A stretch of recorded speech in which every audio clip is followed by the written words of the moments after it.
Long before the clash of crowns and the roar of dragons over burning cities, Westeros was only a whisper in the dark, a distant land of ancient stone and silent snow, where stories moved more slowly than the passing of the stars overhead. In a high, forgotten tower, a single candle burns low, its flame bending and straightening with the quiet breath of the night, casting soft light over worn parchment, ink and dust and memory. In that gentle glow, the noise of battle fades away, the cries of kings and the shouts of conquest falling into stillness until only the low hum of history remains, a calm, unbroken stream of names and nights and long-ago wonders. As the music settles like mist over cold hills, the mind drifts upward like smoke, Owen invited to close its inner eyes and rest among the constellations that once guided ancient travelers across this mysterious land. Tonight, the tale stretches across thousands of years of history, from the first hesitant footsteps of the first men onto Westerosi shores to the last desperate days of mad kings and whispering courts in King's Landing. From the raising of the wall to the fall of dragons, from the first shadow of the White Walkers to the final embers of House Targaryen, every age will pass slowly and softly, as though recited by an old maester reading in the darkness to a half-sleeping hall. There will be no sudden drums, no harsh cries, only a measured voice and a steady current of lore flowing from one century to the next. As time passed in this world, the winters grew long, the summers brief and fragile. Yet in this telling, each storm will arrive as a murmur, each tragedy as a distant echo, gentle enough to fade into dreams so that waking and sleeping can trade places without breaking the spell of the story. Westeros itself rests beneath the tale, a land where snow gathers on the battlements of Winterfell and melts slowly into the hot stones of King's Landing, where dragons once circled the skies above Dragonstone and Old Valyria, and where gods both old and new watched in stillness from weirwood faces and septs of pale marble. Magic lingers in the corners of forests, and in the deep cold north beyond the wall, and in the shadows of history, forgotten promises sleep beneath the roots of heart trees and under the black ice of ancient nights. No one knows exactly when the first story began. Yet this journey will start long before Targaryen banners flew over the Red Keep, before Aegon's conquest would forever change the course of the Seven Kingdoms.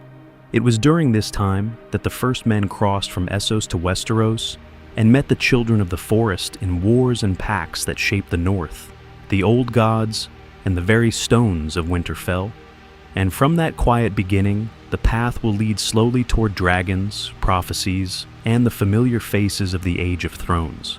Before any king claimed a crown, before an iron throne was hammered from the blades of conquest, the world of Westeros already lay waiting like a vast, sleeping giant. Long before banners and sigils, there were only shapes in the darkness, coastlines and mountains and rivers that would one day cradle stories, and the soft murmur of ancient magic moving unseen through stone and soil. Picture that land in the mind's eye, not as a tangle of borders and claims, but as a single, quiet shape. To the far north rises the Wall, older than any kingdom, a sheer line of ice said to stand more than 700 feet high and stretch for 300 miles from frozen shore to frozen shore. Beneath its shadow, the Night's Watch keeps its lonely vigil, while beyond it, the wild and trackless lands wait, where the free folk roam and older, colder mysteries linger. As time passed, tales would whisper that in those wastes the White Walkers once walked and might walk again. South of the frozen barrier, the land softens into the wide, green riverlands, where slow waters wind through fields and forests and quiet villages. Farther west, the hills grow richer and rockier, heavy with gold and silver, giving the Westerlands their gleam and feeding the power of Lannisport and Casterly Rock. To the sunlit south, the air turns warmer, the colors deeper, from the fertile reaches of the Reach to the dry, burning winds of Dorne, where the heat itself seems to remember every slight and every oath. And across the narrow sea, in another ancient land, lie the old cities of Essos, from the free cities along the coast to ruined Valyria and the shadow of forgotten empires. In the shadows of history, this world is divided not only by distance, but by time. There is the Dawn Age, when no one knows exactly when the first human footsteps touched Westerosi soil. Then comes the Age of the First Men. their stone tools and carved runes appearing in a land already watched by the children of the forest. After that, the long night falls, an age of cold and darkness that would forever change the course of every tale that follows, giving birth to legends of White Walkers, heroes, and burning blades. From its end rises the Age of Heroes, then far away the Dragon Lords of Valyria, and at last the Targaryen kings, each era like a quiet chapter in a single, long night's reading. Yet, the path through this history will not cling to every date or tangled law. Names and titles will flow past like waves against a shore. Some will stay, most will fade. Instead, a few gentle threads will return again and again, easy to recognize in the half-light of drifting thoughts.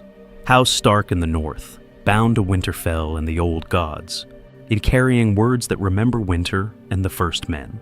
The Wall and the Night's Watch, standing between the realms of men and whatever waits in the far dark. The dragons of House Targaryen, born in Valyria's shadow and carried across the sea to Dragonstone and beyond.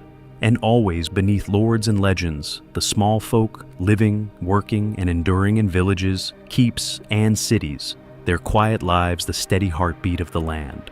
All of this, though, still lies far ahead. Before Aegon's conquest, before Bran the Builder's wall, before Winterfell's stones were raised, there was a Westeros without castles or crowns. It was during this time that deep forests covered the riverlands, that the north stretched wild and unbroken, that strange magic was said to sleep in weirwood roots and nameless hills. In that silent age, the children of the forest moved like shadows beneath the leaves, and somewhere, for the first time, the first men set foot upon a wild, dreaming land. Long before the wall rose in the frozen north, long before dragons cast their shadows over King's Landing, there was an age when Westeros belonged to the forests. More than 10,000 years before the events of Game of Thrones, when the names of Stark and Lannister did not yet exist, the land lay unclaimed by kings, wrapped in an endless sea of green. In this dawn age, Westeros was a single, vast wilderness. From the broken cliffs of the future Iron Islands to the cold shores beyond where the wall would one day stand, ancient woods rolled on without end, thick with oaks and pines and pale-barked weirwoods whose red leaves whispered in winds no man had ever felt. Rivers ran untamed, makes mountains stood without mines or roads, and in the shadows of history, only one people truly walked the land as its own. These were the children of the forest. They were small and lithe, no taller than a human child, but older than most trees they called home. Their eyes were said to be like pools of moonlight, large and luminous, catching every flicker of starlight beneath the branches. They painted their faces with swirling patterns of sap and soil, moved with quiet grace through root and bramble, and listened to a world that still spoke in the language of leaves and running water. The children of the forest did not build cities of stone. They lived in hidden caves, in crannogs of woven reeds, in hollows beneath the great weirwoods, where pale roots curled like fingers around their dwellings. It was during this time that their singers, those who remembered every story and every sorrow, were said to whisper to the old gods, breathing prayers into heart trees whose carved faces watched in stillness. Was the wind in those branches only wind, or something listening, ancient and unseen? For countless generations there were no men in Westeros at all. But everything changed when a new people came from the east. No one knows exactly when the first men set foot upon the land bridge that once joined Essos and Westeros, a strip of earth later swallowed by the sea and remembered only as the Arm of Dorne. They came as tall, broad-shouldered warriors, bronze-armed and bronze-clad, driving herds of cattle before them, their horses snorting in the unfamiliar air. Where the children were mystical and patient, the first men were practical and restless. They raised simple villages of wood and earth, ringed by ditches and palisades. They carried axes of bronze and stone, and with each swing a tree fell, and with each fallen tree a clearing grew larger, becoming a field, a pasture, a future hall. The land that had known only soft footfalls now rang with the harsh rhythm of iron-shod hooves and the bite of blades into living wood. At first, the children watched from the undergrowth, their moonlit eyes following these newcomers who neither heard nor heeded the old gods. As time passed, the clearings widened and sacred groves were cut, their heart trees toppled or burned, red leaves curling black in the flames. What did it mean for a god to lose its face? its roots torn from the soil that had cradled it for ages. The balance of the Dawn Age, aim once so quiet and complete, would forever change the course of Westerosi history. As forests retreated and the first men pressed deeper into the heart of the land, something older than either race seemed to stir. In the deepest woods, where no axe had yet bitten and no human voice had ever echoed, ancient magic shifted, slow and patient, like a sleeper turning in a long dream.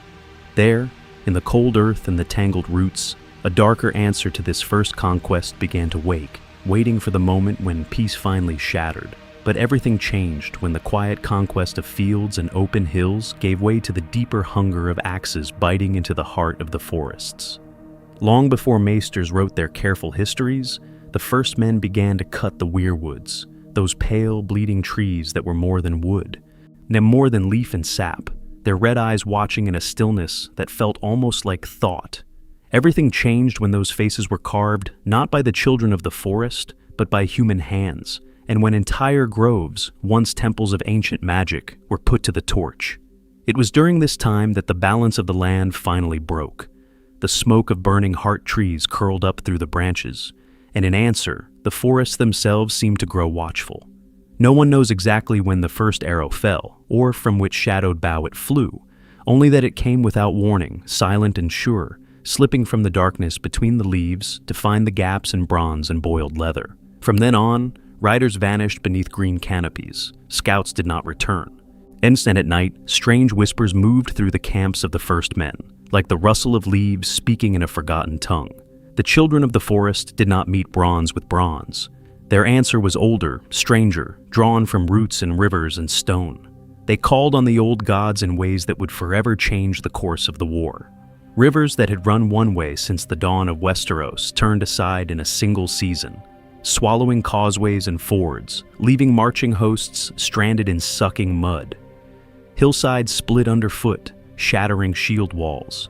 Forest paths shifted like dreams, leading whole warbands in circles until they starved or fled in terror. Was it the land itself, defending its own memory? As time passed, the conflict became less a single war and more a long, drifting nightmare stretched over generations. Its villages on the edges of the great woods were abandoned, their doors hanging open, their hearths cold, as if their people had simply risen from their beds and walked into the trees. Borderlands grew up between man and forest, places where no one truly slept without fear, where a snapping twig could mean a falling branch, or an arrow, or a spell whispered from nowhere at all. In the shadows of history, whole regions faded into rumor, spoken of as haunted, cursed, or claimed by the children. Yet the first men were stubborn, as hard and unyielding as the stone they loved. They raised ring force of earth and timber, then of piled rock, tracing circles against the wild with ditches and ramparts, as though a wall of soil could keep out ancient magic. They carved runes into doorways and standing stones, marks of protection and pride. And slowly they began to kneel beneath the very heart trees they had once feared.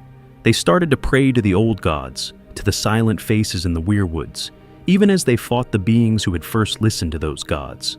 How could a people wage war against the children of the forest, and at the same time seek comfort beneath the same red leaves? The war dragged on until exhaustion weighed heavier than any sword or spell. Forests burned, then grew back twisted and strange. Rivers ran red, then cleared, carrying only stories down to the sea. Both the first men and the children watched their numbers dwindle, their dreams filled with the same images of fire, blood, and moonlit branches. In that long weariness, a different thought began to take root, fragile as a new sapling. If conquest could not bring peace, perhaps something else might. Slowly, voices on both sides turned from war councils to parley, their steps drawn toward a small green isle in the heart of a great lake, where weirwoods waited with 1,000 watching eyes, and where a pact was about to be made that would echo through all the ages to come. Soft mist curled over the still waters of the god's eye, muffling sound and swallowing distance, until the world seemed to shrink to water, fog, and the low green shape of a single island at its heart. Long before King's Landing rose on the Blackwater, before dragons cast shadows over Westeros, this quiet place became the stage for an ancient peace, as war-worn men and secretive children stepped out from the shadows of history to speak beneath the watching trees. The Isle of Faces was small, but it felt vast beneath the weight of its weirwoods, their pale trunks twisted together, their red leaves whispering in the faintest breeze, and in their bark stared 1,000 carved faces, old and new, weeping sap like blood. It was during this time that the greatest gathering of the first men and the children of the forest came to pass, a meeting not of blades but of voices, as they walked among those faces and felt the unseen, silent magic pressing close around them. No one knows exactly when the first words were spoken or who first dared to ask for peace instead of conquest. Yet the terms of that pact would forever change the course of the land. The first men would keep the open fields they had taken, the hills and plains and river vales they had soaked in blood, their villages and their stone rings and their newborn strongholds. But everything changed in the deep forests, in the tangled heart of the wild. There, the groves and green fastnesses were given to the children forever, never again to be hewn down, never again to hear the scream of iron through living wood. In return, the children set aside their wars, their hidden snares, and their whispering powers, and accepted that men would walk the coasts and tilled earth of Westeros. Under the red leaves, oaths were sworn in the sight of the heart trees, and the faces in the bark seemed almost to listen. Was it the rustle of branches that answered, or something older, deeper, moving just beyond hearing? In that stillness, men and children alike felt they were not alone. As time passed, the pact became more than a treaty written in remembered words. It became a faith. The first men began to kneel before the weirwoods, carving their own faces into pale trunks, adding their fear and hope to the forest's long memory. There were no septs, no crystal windows, no golden idols, only earth beneath their knees and the quiet drip of red sap. Their prayers were spoken in silence, carried on the wind and the rustling leaves, until the old gods were no longer only the gods of the children, but the nameless, faceless powers of the north. From this shared worship grew a culture as enduring as stone. In the cold lands that would one day be ruled from Winterfell, the people became hard and close to the soil, their lives measured by the turning of seasons, their honor bound to vows made beneath heart trees. The ancient magic of the children lingered there, in the stones, in the streams, all in the white bark that watched over every godswood. Houses like Stark would rise with this faith at their core, their words and their warnings shaped by that quiet, watching presence. Yet even as peace settled over most of Westeros, and the Pact's promise held back the axes from many a sacred grove, something else was stirring far to the north, beyond any weirwood's gaze. In the endless snows and blue-black nights, older powers than treaties were waking, and in that distant darkness, colder than any truce, the first hints of the White Walker's return were beginning to gather strength, far beyond the soft borders of the Pact. In that distant realm of frost and wind, the change began almost without notice. A quiet deepening of cold, a lengthening of shadow, as if the land itself were drawing a slow, sharp breath. Long before maesters would argue over dates and measures, the world simply felt it. A winter that arrived as all winters did, and then refused to leave. No one knows exactly when the snows became different, when the storms that swept down from the lands of always winter ceased to break, and began instead to linger, piling drifts against the roots of ancient weirwoods and swallowing roads, fields, and villages beneath a white, unbroken shroud. As time passed, the seasons seemed to lose their meaning. Year followed year with no true thaw, no green shoots, no harvest to fill the granaries of Westeros. In the north, the first men watched their herds dwindle and their stores run thin. Farther south, where snow had once been a rare visitor, pale flakes began to fall and never quite melted away. The darkness deepened with the cold, and nights stretched longer and longer until it was difficult to remember where evening ended and dawn began. The sun, when it came at all, rose weak and colorless, a smudged coin behind veils of cloud, casting no warmth and little light. Entire villages huddled around dwindling fires, doors barred against the wind, as if wooden planks and thin stone walls could keep out a world that had forgotten what summer felt like. In the great keeps of the north, even behind thick granite and roaring hearths, the cold crept in like a living thing, whispering under doors, frosting the insides of windows, settling into bone and memory. It was during this time that the stories speak of shapes moving through the storm, at first mistaken for shadows or tricks of failing eyes. Then the tales grew clearer, tall, thin figures, pale as moonlight on fresh snow, with armor that gleamed like hoarfrost and eyes like blue stars burning in the darkness. They came soundlessly, gliding over drifts that swallowed men to the waist, leaving no prints, no breath, only silence. These were the White Walkers, the others of the oldest songs, and everything changed when they began to raise the dead. Where they passed, fallen warriors did not rest. Corpses stirred in their barrows, in frozen fields, on abandoned roads, rising with eyes of their own cold blue, joining an unyielding, tireless host that did not eat, did not sleep, did not fear the night. Crops failed and were left to wither beneath ice. Rivers froze solid from bank to bank, turning trade paths into empty, glittering scars across the land. Cities and keeps were abandoned as food vanished and fires died, and their halls left to echo with wind and distant, inhuman cries. In the shadows of history, it seemed that humanity itself might be snuffed out like a candle in a storm. Yet, even in that endless night, whispers of resistance began to stir. The first men, who had once come in conquest, now clung to their lands with desperate resolve. The children of the forest, bound to ancient magic and the old gods, felt the same darkness pressing against their groves. Could enemies become allies when the very sky seemed to freeze above them? The tales begin to speak in quiet, uncertain lines of a gathering of powers, of dragonglass and spells, of heroes who would forever change the course of the world if they could only stand together. Somewhere in that frozen age, on a field of snow and starlight, a decision was waiting to be made. One that would determine whether dawn would ever touch Westeros again, and what price that fragile light might demand. Somewhere in that frozen age, on that field of snow and starlight where a choice waited to be made, a single figure stepped forward from the faceless mass of fear and hunger, and history began to whisper a name that would never quite fade. Long before maesters argued over dates and doubted old tales, the story spoke only of the last hero, a man who walked into the heart of the long night when most had given up on dawn. It was during this time that the cold did more than bite. It hunted. The White Walkers moved through the darkness with patient, merciless grace, and the dead rose behind them in silent ranks.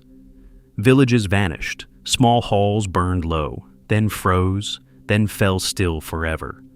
Desperate and alone, Bull, the last hero, gathered a handful of companions, a dog, a horse, a few blades, and set out into the far north, chasing a half-remembered hope that the children of the forest still lived among the ancient trees. As time passed and the snow deepened, the journey became a slow unraveling. One by one, his friends died, claimed by cold, by hunger, or by shapes that moved just beyond the edge of sight. His sword froze and cracked in his hand. His horse collapsed in the drifts and did not rise. His food ran out, and the wind howled through his torn furs, as if the land itself meant to scour him away. In that white silence, with only his own breath and the crunch of ice beneath his boots, despair settled on him like a second winter. Yet, he walked on. What else could he do when turning back only meant death arriving a little sooner? And no one knows exactly when the change came. Some say the weirwoods began to watch him, red eyes following his stumbling path. Others claim the dead closed in, and in that final circle of enemies, the forest itself moved. However it happened, everything changed when the last hero finally found the children of the forest, hidden in a hollow hill where roots and stone embraced like fingers. There, in the shadows of history, the children answered the plea of men. They shared ancient magic and older knowledge. They placed dragonglass in his hands, obsidian blades that could shatter the White Walkers like brittle ice.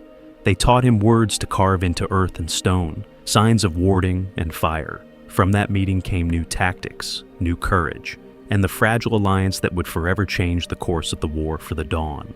And out of that alliance grew something else, something more enduring than a single hero's tale. Men began to swear themselves not to kings or to gold, but to a purpose. They became the Night's Watch, a brotherhood standing at the edge of the world, vowing to be the sword in the darkness, the watcher on the walls, the shield that guards the realms of men. They took no wives, held no lands, claimed no children, for what legacy could matter beside the simple promise that the living would sleep safely while they kept their lonely vigil? In time, their watch would need a wall worthy of the terror it faced. Far in the north, stone and ice would rise together into a barrier so high it brushed the clouds, older than any kingdom in Westeros. laced with spells the children wove into its frozen heart. That great work was still only a rumor in the snow, a dream of safety against the endless night, but already the land was shifting to make room for it, and somewhere, a boy named Bran the Builder was listening to stories of giants, magic, and walls that might hold back the dark forever. That dream of safety took shape at the very edge of the world, where the land narrowed and the sky hung low and pale over endless snow. Long before the Red Keep crowned Aegon's Hill, or dragons darkened the skies of Westeros, another monument was rising in the far north. A single frozen line against the darkness, drawn where the realms of men ended and the haunted wild began. No one knows exactly when the first blocks were set, or whose hands were the first to freeze upon the tools, but the wall that emerged was unlike anything the world had ever seen.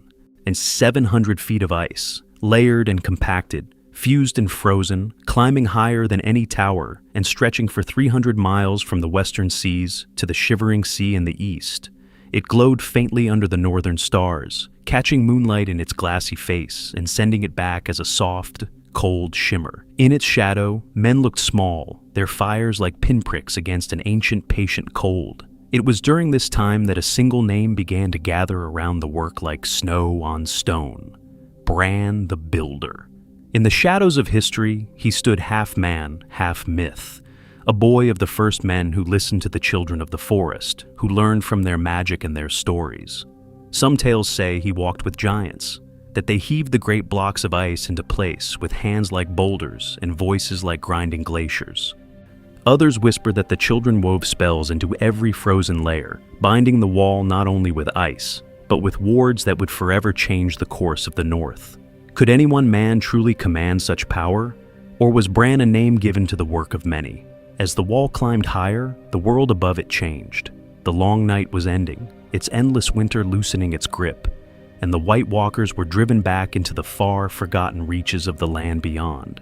Everything changed when men chose not to chase them into that distant dark, but instead to draw a line and say, "This far and no farther." Behind the wall lay the realms of men, fields and forests, and the fragile hope of peace. Beyond it stretched a mystery of frozen rivers, dead forests, and whispered shapes moving through the snow. From this age of fear and resolve came the first Starks. Bran the Builder, legend claimed, did not only raise the wall, he laid the foundations of Winterfell, carving a seat of stone and ice and hot springs in the heart of the north. From there, his descendants ruled as kings in the north, guardians of the wall, keeping the old gods in their heart trees and the memory of the long night in their words. Their warning, "Winter is coming," was born of this age, a quiet echo of the darkness they had survived. But as time passed and the wall stood unbroken, its ice thick and unyielding, its castles manned by the black-clad brothers of the Night's Watch, the terror that had birthed it began to fade. The White Walkers became tales told by firelight, the long night a distant legend, and the wall itself, older than any kingdom in Westeros. And it seemed less a shield against ancient magic, and more a boundary between the known world and the wild. How long can any land remember a danger it no longer sees? While the Watch still took its vows in the cold, and the stars still gleamed on frozen stone, the great warning of the past was already softening into story and song, waiting quietly for the day it might be needed again. So, the wall stood, pale and immense against the sky, and the stories of its making drifted like breath in cold air, half remembered and half believed. In that long hush after catastrophe, in the twilight that followed the long night, an era slowly unfolded that later maesters would name the Age of Heroes, when the land still remembered true darkness, and men and women of legend walked beneath unfamiliar stars. Long before written records and careful chronicles, this was a time when history and myth tangled together, when the first men and the children of the forest had made their uneasy peace, and the world was still raw with ancient magic. It was during this time that certain names emerged, echoing down the ages until they became the very foundations of houses, castles, and customs. Were these figures as mighty as the songs claim, or has the silence of centuries stretched their shadows? No one knows exactly when their lives began or ended, only that everything changed when they stepped into the stories of Westeros. In the north, at the very heart of these tales, stood Bran the Builder. In the shadows of history, he was said to be a boy who listened to the wind in the weirwoods and learned from the children of the forest. and a quiet genius who understood stone and ice better than any lord. To him are ascribed wonders beyond reason, the raising of Winterfell with its hot springs and hidden crypts, the design of Storm's End far to the south, and most of all, the shaping of the wall itself, that colossal barrier of ice and spellwork that would forever change the course of the North.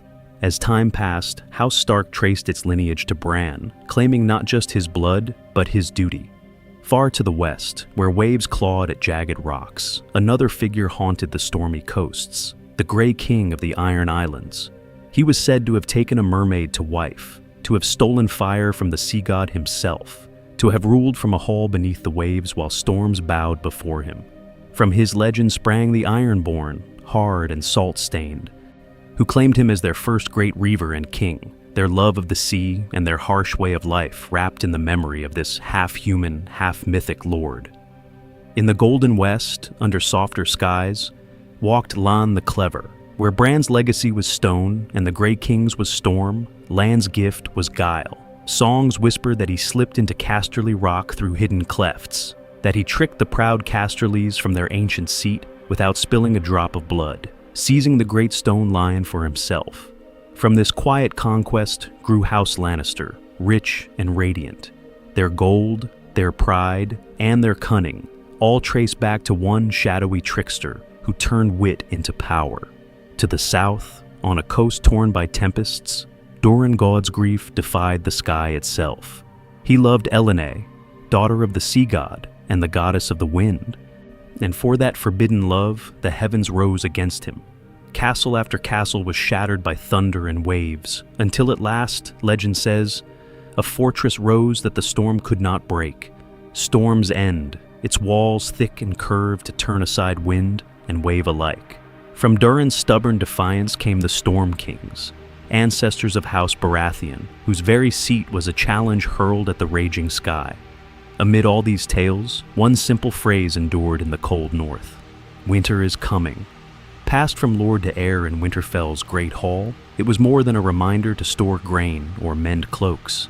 It was a memory of the long night, a quiet warning that behind every season of peace, the old darkness might be waiting. Why else would a house as proud as the Starks choose words so stark, so bare? In those few syllables lived the fear of the White Walkers, the memory of a world almost lost. Yet while the North clung to ice and remembrance far away, beyond the green lands and the soft river valleys, another power was slowly kindling. In the east, across the narrow sea, in lands of smoking hills and dragon-shaped shadows, fire was beginning to rise, and with it, a different kind of legend would soon unfold. Across the narrow sea, the world changes. The green and gray of Westeros fall away, and in their place rises a smoking land of stone and fire, where the earth itself seems to breathe. Long before the banners of the Targaryens flew above King's Landing, there was only a peninsula in the east, ringed by a chain of volcanoes, veiled in ash and shimmering heat, known in half-whispered tales as the Valyrian Freehold. Here, that's the land was never still. Mountains bled molten rock into the sea, rivers of fire crawled through blackened valleys, and the sky glowed red on certain nights, as if some ancient magic smoldered just beneath the surface. Where Westeros was old and forested, with weirwoods and barrow mounds and the lingering memory of the first men and the children of the forest, Valyria was young and blazing, a place of marble and metal and flame, carved into beauty by those who refused to fear the earth's anger. It was during this time that the Valyrians rose, pale-haired and purple-eyed, with features that seemed almost too fine for a world of iron and blood. They were not merely lords, but dragon lords. In the smoking hills above their peninsula, they found dragons, creatures of wing and fire that had once been only legend. And through rites no one knows exactly when they first dared to attempt, they bent those beasts to their will. What did it mean to place a human hand upon a creature born from flame?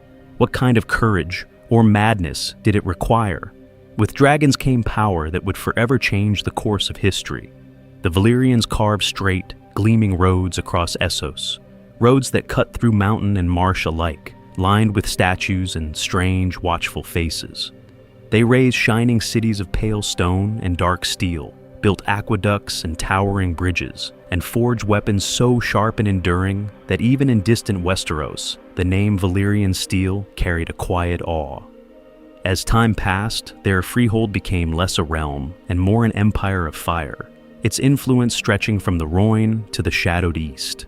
Yet in that empire, the Targaryens were only one house among many. They held a modest holding upon the peninsula, kept a handful of dragons, and sat beneath the shadow of greater, older names. In the councils of the Dragon Lords, they were not foremost. In the annals of Valyrian conquest, their deeds were a few lines among countless others. No one looking at their estates then would have imagined them seated one day upon the Iron Throne of Westeros. Still, even at its height, Valyria stood upon a knife edge of stone and shadow. Beneath the marble streets, the earth muttered and shifted. Beneath the splendor, there were murmurs of darker practices, of blood and fire twined together in secret halls. In the shadows of history, some dragon lords began to dream of a coming darkness, of towers collapsing, of dragons screaming as the sky itself burned. Were these only nightmares, born of living so close to the world's raw fire? Or were they warnings of a doom yet to come? Somewhere on that blazing peninsula, a single decision was forming, one quiet choice that would soon pull a minor house named Targaryen away from the heart of the freehold, and toward a lonely island called Dragonstone. Everything changed when the quiet tremors beneath Valyria ceased to be whispers and rose up as a scream. Long before the fall of any king in Westeros, before dragons were only memories and melted stone, there was a single day when the greatest power in the known world was shattered in fire and ash. No one knows exactly when the doom began, only that it came without true warning. The proud mountains of the Valyrian Peninsula, once veined with ancient tunnels and rivers of molten rock, it exploded outward in a chain of eruptions, each blast answering the last until the land itself seemed to howl. The earth split wide, cities slid into chasms, and the seas around the peninsula boiled, turning ships and sailors alike into steam and cinders, as if the ocean tried and failed to smother the fire. In that terrible hour, dragons filled the sky, not as conquering lords, but as creatures in panic. Their screams cut through the darkness as towers of black stone toppled and palaces of pale marble melted like wax. Some said the very air burned, that ash fell in waves thicker than snow, burying fields, roads, and the bones of 1,000 years of conquest and glory. What magic had once raised Valyria up now seemed to devour it from within. As time passed, only fragments of explanation survived. And some claimed that the Dragon Lords had delved too greedily into forbidden sorcery, twisting fire and shadow until the spells broke their masters. Others whispered of gods angered by blood sacrifice and endless war, turning their faces away and letting the land tear itself apart. All agreed on one thing. In the space of a single day, the Valyrian freehold, with its dragons, its roads of fused stone, and its web of colonies across Essos, was gone. An empire that would forever change the course of history vanished into smoke. Yet it was during this time that one house stood already apart. Aenar Targaryen, a lesser dragon lord by the standards of Valyria's great families, had listened to the dreams of his daughter, Daenerys the Dreamer. In those dreams she saw towers collapsing, dragons dying in mid-flight, and a sky choked with ash. On the strength of that mystery alone, Aenar sold his holdings, gathered his blood, his retainers, and his dragons, and sailed west, away from the blazing heart of the world. His destination was Dragonstone, a bleak volcanic island in the narrow sea, crouched off the eastern coast of Westeros. There the land was hard and sharp, its shores a maze of black rock where waves crashed endlessly, sending up sprays of cold foam that tasted of salt and storm. From the smoking vents and hot springs to the jagged cliffs, the island felt like a fragment of Valyria torn loose and set down in another sea. Upon this harsh foundation, the Targaryens raised their fortress. The castle of Dragonstone was not merely built, it was shaped, its towers and walls molded into the forms of dragons, with stone wings, stone claws, and great open jaws that watched the restless water. Fire burned in its halls, in braziers, and in deep-heated floors, while outside, the winds howled and the narrow sea rolled on, indifferent and gray. In the shadows of history, After the doom had passed, and Valyria was only a haunted name, the Targaryens lived alone with their surviving dragons. They stood upon their high battlements and looked east, toward a horizon that once held the lights of their lost homeland. Now, only empty sea and distant storm. Did they feel like exiles or inheritors of something no one else remembered? They were the last of the Dragon Lords, carrying living fire in a world that had lost it, waiting on their lonely island as the kingdoms of Westeros went about their wars and their fragile peace, unaware that, one day, Dragonstone's quiet watchers would descend upon their land and sky. While Dragonstone brooded above its black waves, the great land to the west lay restless and divided, a patchwork of crowns and old ambitions spread from frozen shore to burning sand. Long before a single monarch ruled all of Westeros, there was no Iron Throne, no single seat to command the storms of politics and war. Instead, there were 7 main kingdoms, 7 ancient realms, each with its own king, its own proud customs, and its own memories of blood and brief peace. In the far north, beyond most maps and maester's comfort, the kings in the north of House Stark ruled from Winterfell, their line reaching back into the mists of history, to the first men and Bran the Builder, whose name was whispered in tales of the Wall and of ancient magic.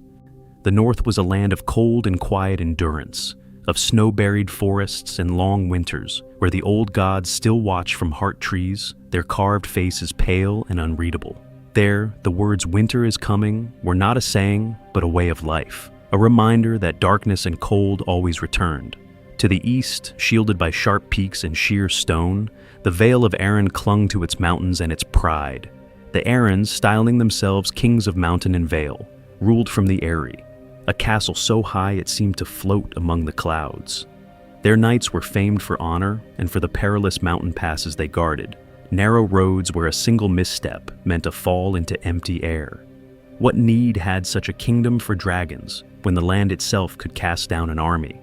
South and west of those peaks lay the Riverlands, a fertile, contested heart where rivers braided through green fields and soft earth, and conquest passed over the land like changing seasons. It was during this time that House Hoare, ironborn kings from the Western Isles, held both the Riverlands and the Iron Islands, ruling from the blackened sprawl of Harrenhal, a colossal fortress raised in defiance of fear. Yet the Riverlands remembered other lords and other banners, and their people knew too well how quickly a king could change. Across the hills and red-gold cliffs of the Westerlands, House Lannister sat rich and secure at Casterly Rock, its tunnels and mines running deep into the stone.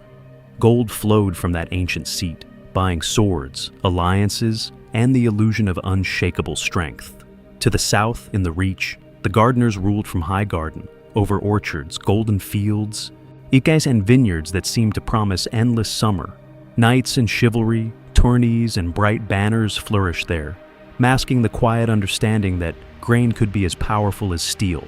Along the storm-lashed eastern coast, the Durandons held the Stormlands, their castle of Storm's End, standing against winds and waves that pounded the walls without cease. Legend spoke of ancient magic woven into its stones, a fortress that defied both sea and sky. Farther still, beyond the Red Mountains, Dorne stretched hot and harsh beneath a burning sun, where House Martell ruled a proud, defiant people who remembered every invasion and bent the knee to none. No one knows exactly when their words unbowed, unbent, unbroken were first spoken, but they carried the weight of centuries of resistance. As time passed, these 7 kingdoms nursed rivalries and grudges, old wars and new slights, each throne convinced of its own right to stand above the rest. There was no single Iron Throne yet, only many seats of power, many banners, and many kinds of strength, from northern stone to southern sand. The land felt balanced on a knife's edge, ripe for a unifying force, or for a conqueror who would forever change the course of its history. And on Dragonstone, in the shadows of history and the glow of dragonfire, a young man named Aegon Targaryen began to look westward with quiet, unshakable intent, his gaze resting on those 7 crowns as if they were already beginning to draw together into one. On Dragonstone, the nights were long and quiet, and the sea murmured against black shores as if repeating the same ancient question. Would Westeros remain 7, or become one? In the great fortress above those restless waves, Aegon Targaryen passed countless hours in a single chamber, lit only by wavering candle flames and the dull glow of banked coals. It was the room of the painted table, a place that seemed made for patience and for plans. Long before his banners flew over any Westerosi castle, Aegon stood over that vast carved map, a wooden image of the land stretched from the wall in the far north to the warm coasts of Dorne. His fingers traced the miniature mountains and rivers, the tiny towers that marked Old Town, Casterly Rock, Winterfell, each crown carved where a king claimed dominion. He spoke little, even to those closest to him, but his stillness held an intensity that unsettled some and reassured others. This was not the restlessness of a warlord hungry for glory. This was the quiet of a man measuring history itself. Later, tales would whisper that his gaze was not fixed only on the map before him. In the shadows of history, maesters and mystics alike would speak of Aegon's dream, a vision of darkness rolling down from the north like a second long night. No one knows exactly when that dream first came to him, or how many times it returned. But in the stories he saw the wall failing, White Walkers moving through frozen forests, and the realms of men scattered and unprepared. What good were 7 separate crowns if an ancient enemy came again? What use were old rivalries when the very land trembled with cold and fear? It was during this time that his thoughts turned from watching to acting. Before open conquest, there were smaller, quieter moves. On the banks of the Blackwater Rush, where only fishermen and traders once passed, his men raised a modest timber fort, a foothold facing the continent he studied each night. Ravens carried his words across Westeros, bearing polite but pointed messages to Storm's End, to Harrenhal, to the Reach and the Vale. Envoys went in his name, listening at feasts, weighing tempers, learning which lords clung hardest to their pride and which might bend if the winds of power shifted. Yet Aegon was never alone in these designs. 2 women shared his blood, his house, and his destiny, Visenya and Rhaenys. Each sister had a dragon of her own, and together they formed a trinity of fire that would forever change the course of Westeros. Visenya, stern and severe, rode Vhagar, a great she-dragon whose roar could shake stone. Rhaenys, gentler in manner but no less dangerous, claimed Meraxes, and vast and swift, with eyes that gleamed like molten silver. Above them all was Balerion the Black Dread, Aegon's own mount, the largest living creature in the known world, his wings casting shadows like storm clouds, his fire hot enough to melt ancient stone. 3 riders, 3 dragons, and across the narrow sea, a continent broken into 7 rival realms, each guarding its own crown, its own fragile peace. As time passed, the pattern seemed too precise to be chance, too charged with magic and mystery to be mere ambition. Was it only the will of a man studying a painted table by candlelight, or was something older and darker guiding his hand? Either way, the pieces were in motion. The dragons were restless, and the age of separate kings stood at the edge of a fire it could not yet see. Everything changed when the dragons finally crossed from dream to waking sky. The painted table on Dragonstone became a map not of idle speculation, but of fire and ash, of rivers and roads and cities yet unborn, and the quiet, fragile peace between the old kings of Westeros stood before a storm it could not hope to master. It was during this time that Aegon Targaryen sailed from Dragonstone to the mouth of the Blackwater Rush, to a low, muddy shore where reeds whispered and gulls wheeled above a nameless bank. There, beneath a pale sky and the distant murmur of the narrow sea, he raised a tall wooden pole and unfurled the red banner of the 3-headed dragon, its cloth snapping softly in the wind. Around it rose only a simple palisade, a rough wooden fort of ditches, huts, and hastily raised walls. Oh, yet this crude camp would forever change the course of Westerosi history, for in time, that same ground would grow into King's Landing, the beating heart of a new realm. From that unassuming foothold, the conquest moved like a slow, encircling tide. Lords of the Crown Lands bent the knee with barely a clash of steel, their keeps taken more by awe than by slaughter. But farther west and south, pride answered with drawn swords.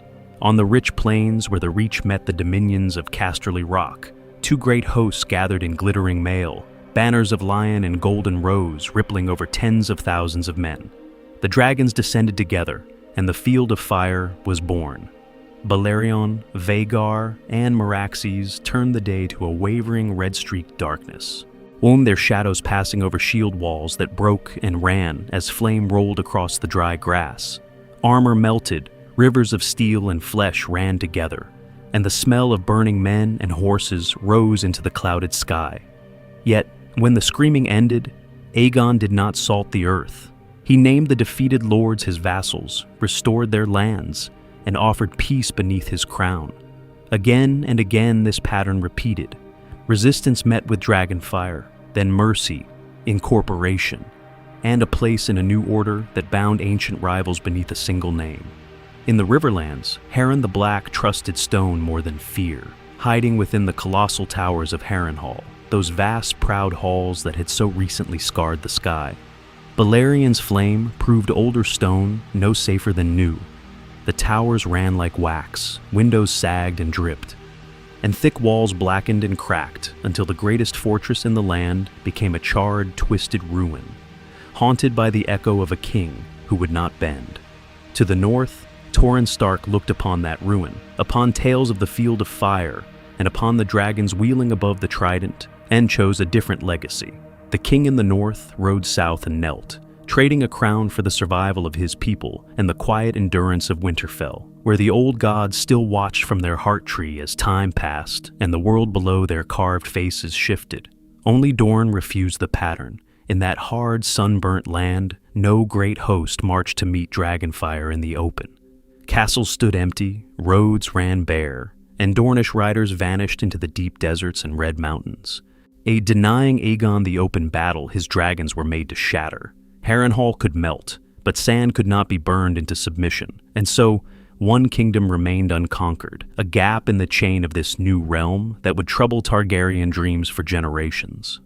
At last, in the half-built sprawl beside the Blackwater, among scaffolds, muddy streets, and the constant ring of hammers, Aegon stood over a different kind of work. From the swords of the fallen, from surrendered blades carried by proud kings and humbled lords, smiths forged a throne of jagged, twisted steel, a hard, uncomfortable seat meant to dig and cut, and never let a ruler forget the cost of power. Night after night, the fires burned, sparks rising over the newborn city, and in the shadows of history, a question lingered like smoke. Had the land truly been united? Or had the Age of Dragons only just begun to wake something older and far more dangerous beneath the ashes of the Seven Kingdoms? The fires around the fused throne dimmed and brightened with the turning of the days, and as the smoke drifted over the newborn city, Aegon began to shape not only a seat, but a realm. The Iron Throne stood in the Great Hall like a frozen storm of metal, jagged and uneven, a brutal sculpture of conquest and memory. It was no graceful chair of polished wood and velvet. It was a towering, twisted mass of blackened blades and broken hilts, pointing in every direction, as if the swords themselves still resisted the hand that had bound them. Some said there were 1,000 blades in its making, others far fewer, and no one knows exactly when the count ceased to matter because the symbol had already taken hold. The steps leading up were narrow and treacherous, the armrests edged with teeth of steel, the back rising in crooked spines like a metal forest. Even dulled by time, many points remained sharp enough to cut a careless king or queen. And it was during this time that courtiers began to whisper that the throne drank the blood of those who forgot how fragile power truly was. In a land whose ancient history remembered the White Walkers and the endless darkness of the long night, this new monument was its own warning, forged in fire rather than ice. Yet Aegon did not sit in that cruel chair and rule only from above. In the first years after the conquest, he became a traveling shadow across Westeros, riding from stronghold to stronghold, holding court in Old Town, in the Riverlands, in the Reach, and the Stormlash coasts. Houses that had bent the knee were rewarded with charters, lands, and the king's protection, their banners now woven into the larger tapestry of the Seven Kingdoms. Those who had resisted and fallen saw their keeps given to new lords, men and women, whose loyalty had been proven in Dragonfire. What did it mean to hold ancient rights when dragons circled overhead? As time passed, the great houses learned to live beneath this new sun. In the north, House Stark remained wardens of the north, their line stretching back to the First Men and Bran the Builder, still guarding the wall that rose higher than any castle in the land. In the west, the Lannisters of Casterly Rock kept their gold in their mines, wardens of the west beneath the dragon standard. The Arryns watched from the heights of the Eyrie as wardens of the east, while in the green heart of the Riverlands, House Tully rose from respected lords to paramount rulers, their trout now swimming in royal currents. Quietly, a new balance settled over the land, old rivalries pressed down but never erased. On the Blackwater's muddy shore, the camp that had seen the first landing of Balerion's shadow began to harden into stone and timber. Everything changed when Aegon chose that place as the heart of his realm. King's Landing grew from tents and rough palisades into streets and walls, a city of noise and trade and whispered schemes. Above it all, on Aegon's high hill, the Red Keep slowly climbed toward the sky, its red stone and hidden passageways wrapping around the Iron Throne like a clenched fist. This new capital would forever change the course of Westerosi history, drawing lords, merchants, wagon masters into its orbit. On the surface, there was peace. The dragons were unchallenged, the faith of the Seven had made its uneasy accommodations, and the great houses outwardly bowed. But in the shadows of history, the seeds of future storms were already sinking into the soil. Questions of who would next sit that cutting throne, of how long proud houses would endure their lowered place, and of what might happen when the last dragon's shadow no longer darkened the land. The throne had been won, the great houses bowed, yet the question of succession lay over the new realm like a low, unbroken cloud, heavy with unspent storm. As time passed and the first blaze of Aegon's conquest cooled, the Dragon King grew older, slower, more reflective, turning from battlefields to councils, on from burning castles to shaping laws and customs that might outlast even dragons. In those later years, Aegon the Conqueror walked more often beneath the half-built walls of the Red Keep, listening to his maesters, weighing the faith, the lords, the small folk, trying to hold together a land still raw from conquest. But everything changed when death finally claimed him, and the crown passed to his son, Aenys, a gentle, uncertain king, whose soft hand met a hard, suspicious realm. Rebellion stirred almost at once. Faith militants rose in the streets. Restless lords in the Vale and the Reach tested their chains, and the delicate peace Aegon had hammered into place began to crack along its seams. Aenys's weakness would forever change the course of Targaryen history, for into that weakness stepped his half-brother, Maegor. Where Aenys hesitated, Maegor struck. Where Aenys sought compromise, Maegor answered with fire and steel. His reign became a slow descent into darkness, each year more blood-soaked than the last. It was during this time that the Red Keep's foundations were thickened with mystery, its hidden ways carved out by builders who were later made to vanish, so that only Maegor and his chosen few would know the secret passages that coiled like veins through the rock beneath King's Landing. No one knows exactly when fear became the city's truest ruler, only that in Maegor's day, it settled over King's Landing like a heavy fog. Septons whispered of vanished brothers, lords rode to court and were never seen again, and the great hill itself seemed to drink in the blood spilled upon it. The faith of the Seven, once merely resentful, became hunted. The small folk learned to lower their eyes and still their tongues. Was this the peace of dragons, or merely a pause between screams? Yet even such a reign could not endure. When Maegor's brutal line ended in mystery and quiet corpses, the realm looked to another son of Aenys, Jaehaerys, and everything changed when this calm, thoughtful prince mounted his dragon and claimed the crown. Jaehaerys I, later called the Conciliator, ruled not by terror, but by patience. With his queen, Alysanne, he set out across Westeros, not as a conqueror, but as a healer. They visited the North and Winterfell, the Vale and Old Town, listening to grievances, mending old wounds, and slowly convincing a battered nobility that this new Dragon King sought order, not slaughter. Under Jaehaerys, ancient chaos gave way to careful structure. Then he summoned maesters and septons, lords and learned men, to codify the realm's laws into something more predictable than a king's passing whim. Roads were laid like veins across the land, joining far-flung holds to King's Landing and to each other, easing trade, travel, and the slow knitting together of peoples who had once met only in war. Measures and coinage were standardized, so that a bushel in the Reach meant the same as a bushel in the North, and a man could know the worth of his harvest without fear of a lord's arbitrary decree. Even the Faith, once at open war with the Dragon Kings, found a quieter place beside the throne. Through careful oaths, pardons, and long, patient talks, Jaehaerys and Alysanne persuaded Septons to lay down blades and take up books again, turning the Faith militant from an army back into a priesthood. In this, the old tension between Fire and the Seven eased, if never fully vanished. Long before the White Walkers returned to the edge of waking legend, before mad kings and rebel storms, there was this long, golden afternoon of rule. Dragons still wheeled above the city and over Dragonstone, their shadows gliding across ships and fields. But the people below felt, for a time, less like subjects of a distant terror and more like citizens of a single, growing realm. Under Jaehaerys, the Conciliator, the Targaryen name seemed almost benevolent, its ancient magic harnessed to roads, laws, and the slow, steady work of peace. The Seven Kingdoms, once only half tamed by Aegon's fire and nearly broken by Maegor's wrath, now breathed together as one body, drowsy and content.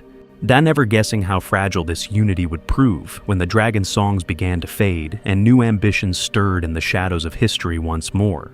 Yet beneath that drowsy contentment, another kind of stillness lingered, like incense smoke curling beneath the rafters of a great sept. Long before dragons crossed the narrow sea, the faith of the Seven had already taken root across most of Westeros, brought by Andal steel and Andal songs, shaping not only law and custom, but the quiet prayers of small folk who would never see a king's face.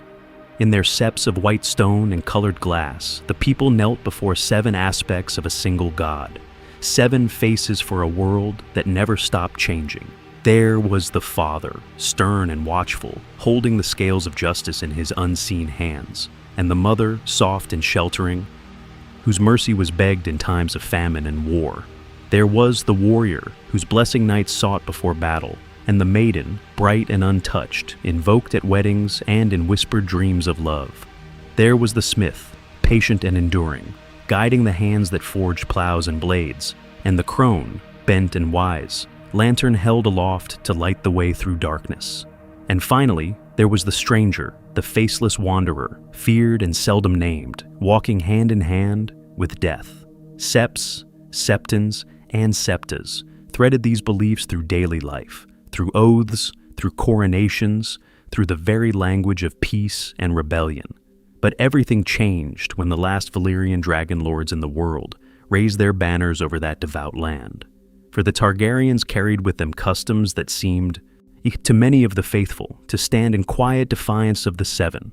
Brother weds sister in the Valyrian way, wedding rites whispered in High Valyrian rather than before a Septon's altar. Dragon riders soared above fields and villages, living symbols of an older, stranger magic, answering to no earthly order of knighthood or cloister. In places like the Reach and the Riverlands, where the faith ran deepest, a subtle unease took root. How could a king who broke the faith's most sacred taboos also claim its blessings?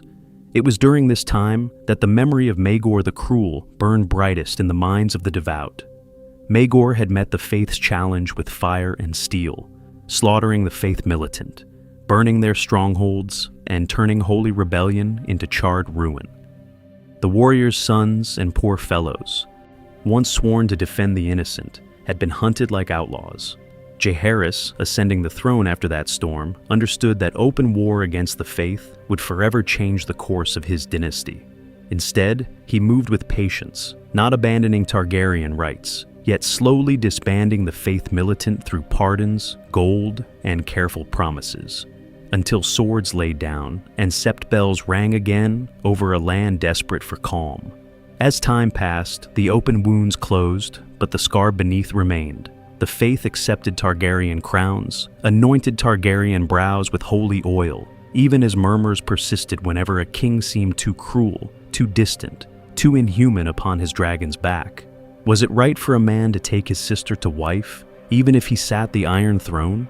Was it holy for a royal house to claim that dragons were their birthright, when the Seven had never spoken of such creatures? In the shadows of history, these questions never fully slept. They only whispered more softly. And as the dragons themselves began, slowly, to dwindle, as wings beat less often over King's Landing, and the aura of invincibility faded, the balance grew more fragile. What would happen when the faith looked upon a Targaryen king and saw not a godlike dragon lord, but merely a man bound by the same laws and sins as any other? In the soft gloom of the Red Keep's halls, as time passed and the faith's whispers grew bolder, another tension gathered in the Targaryen blood. Quiet at first, then sharp as a drawn blade. It was during this time that a simple question of succession, a matter that should have been settled in peace and parchment, began to darken into something far more terrible. King Viserys I named his daughter Rhaenyra his heir, raised her before the lords of Westeros, and for a time, the realm bent the knee to the idea of a ruling queen. Yet long before the last embers of his reign faded, another claim took shape in the shadows of history. His son, by a second marriage, Aegon, urged on by those who feared a woman's rule, and those who hungered for power of their own. What began as a family argument, a bitter dispute over who should wear a single crown, would forever change the course of the dynasty.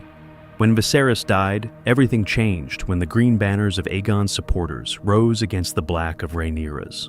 Brother was set against sister, dragon against dragon, and the dance of the dragons began.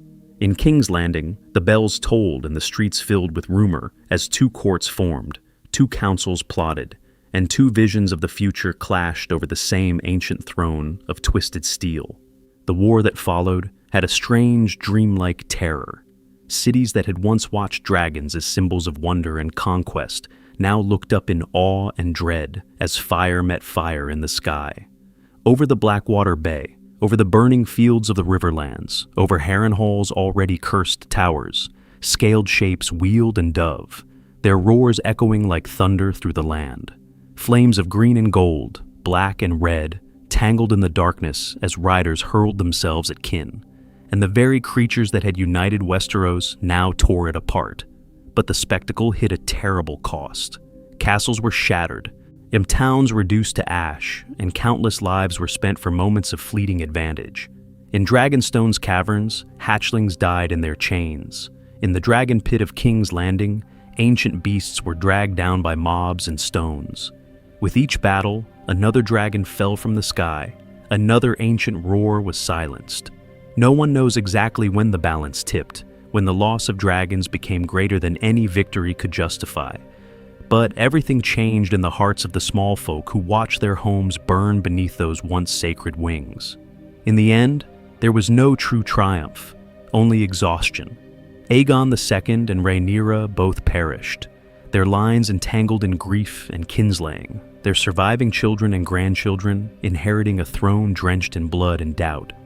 The realm was left traumatized, its fields scarred, and its great houses wary, and the Targaryen line weakened not only in numbers, but in spirit.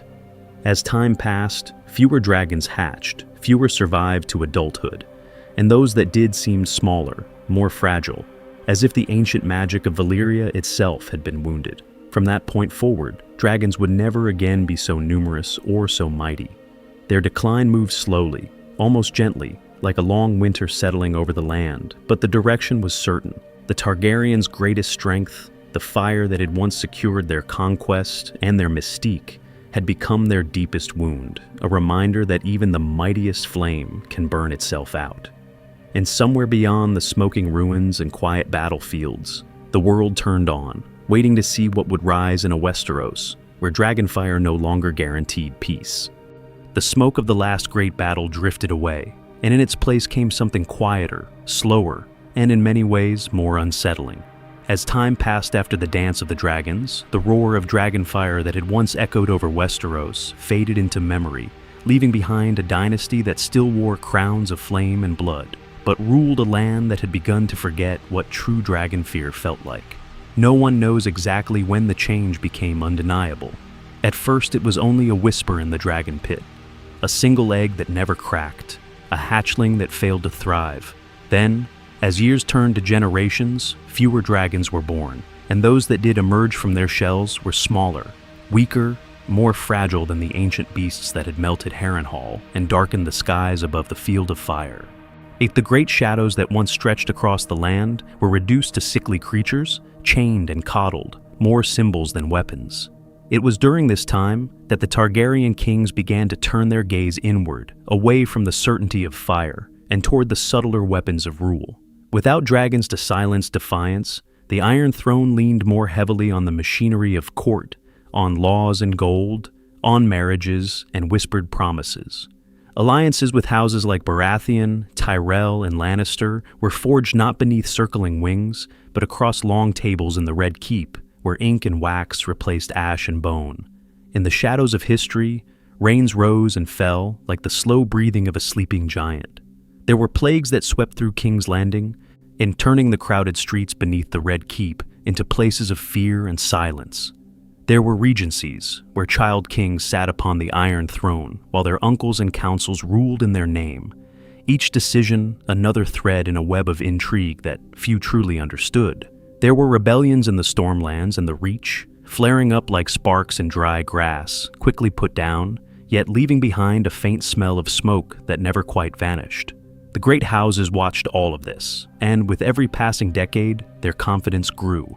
House Baratheon, strong in the Stormlands, began to see that storms could reach even the capital. House Lannister, rich in gold and ancient pride, learned that a well-timed loan or withheld payment could wound a king as surely as a sword. House Tyrell, blooming in the fertile fields of the Reach, Ron discovered that feeding Westeros meant feeding the crown itself, and that grain could be a quieter, subtler weapon than steel.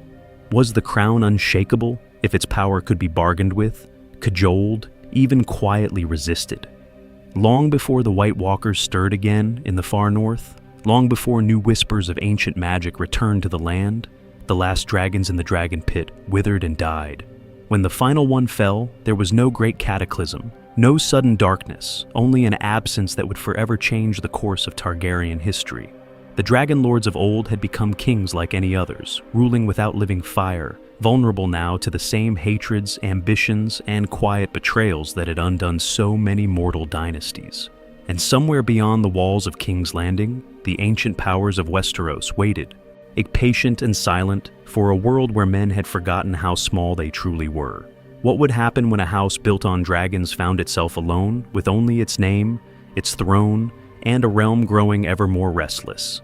In the quiet years that followed, the dragons grew smaller, the great wars faded into memory, and yet the Iron Throne remained as sharp and unforgiving as ever. It was during this time that a new king rose in King's Landing, a man born beneath the shadow of greatness and expectation. A man named Aerys of House Targaryen. At the beginning, there was promise. Aerys II was handsome, charming, and full of restless energy. A young ruler who spoke of peace, prosperity, and a renewed age of Targaryen splendor in Westeros. He took as his hand his closest friend, Sir Tywin Lannister of Casterly Rock, whose cold brilliance turned promises into roads, ships, and full granaries, and for a brief moment it seemed that the long history of fire and blood might finally soften. But everything changed as time passed, and the weight of the crown began to twist the man beneath it. No one knows exactly when the first cracks in Aerys's mind began to show. Some whispered that it was the defiance of Duskendale, when the king was taken hostage and held in darkness, that planted the seeds of terror and suspicion. Others spoke of an older madness, a legacy buried deep in Targaryen blood, waiting only for the right moment to bloom. Whatever the cause, the result was unmistakable. The king who had once laughed easily now heard treason in every word, saw daggers in every glance, and began to trust only fire. It was during this time that the pyromancers of the Alchemists Guild found new favor. Enemies, real or imagined, were condemned to burn in green wildfire, their screams echoing through the Red Keep's stone halls as the king watched, rapt from his throne. He turned on his own hand, resenting Tywin's competence, fearing his influence, and in the shadows of history, the courtiers of King's Landing began to call their ruler what he had become, the Mad King. Then came the spark that would forever change the course of the realm. At Harrenhal, during a great tourney, Prince Rhaegar Targaryen crowned Lyanna Stark of Winterfell the Queen of Love and Beauty, and not his own Dornish wife. Later, Lyanna vanished, and her brother Brandon rode to King's Landing demanding Rhaegar's return. Aerys answered with fire and iron, arresting Brandon, and summoning their father, Rickard Stark, and murdering them both in the throne room, one strangled, one roasted alive by cruel contrivance. The North and the Vale rose in outrage. Robert Baratheon, betrothed to Lyanna, took up his warhammer, while Eddard Stark called his banners beneath the grey direwolf of the First Men. In battle after battle, Robert's strength and charisma broke royal hosts, until on the Trident he met Rhaegar in the river's shallows and shattered the prince's chest with a single crushing blow. The rubies from Rhaegar's armor scattered like blood across the water, and with that, the last real hope of the Targaryen line sank beneath the current. As the rebel armies closed on King's Landing, Tywin Lannister arrived at the gates, pretending loyalty, then turned his men loose upon the city in a final, ruthless betrayal.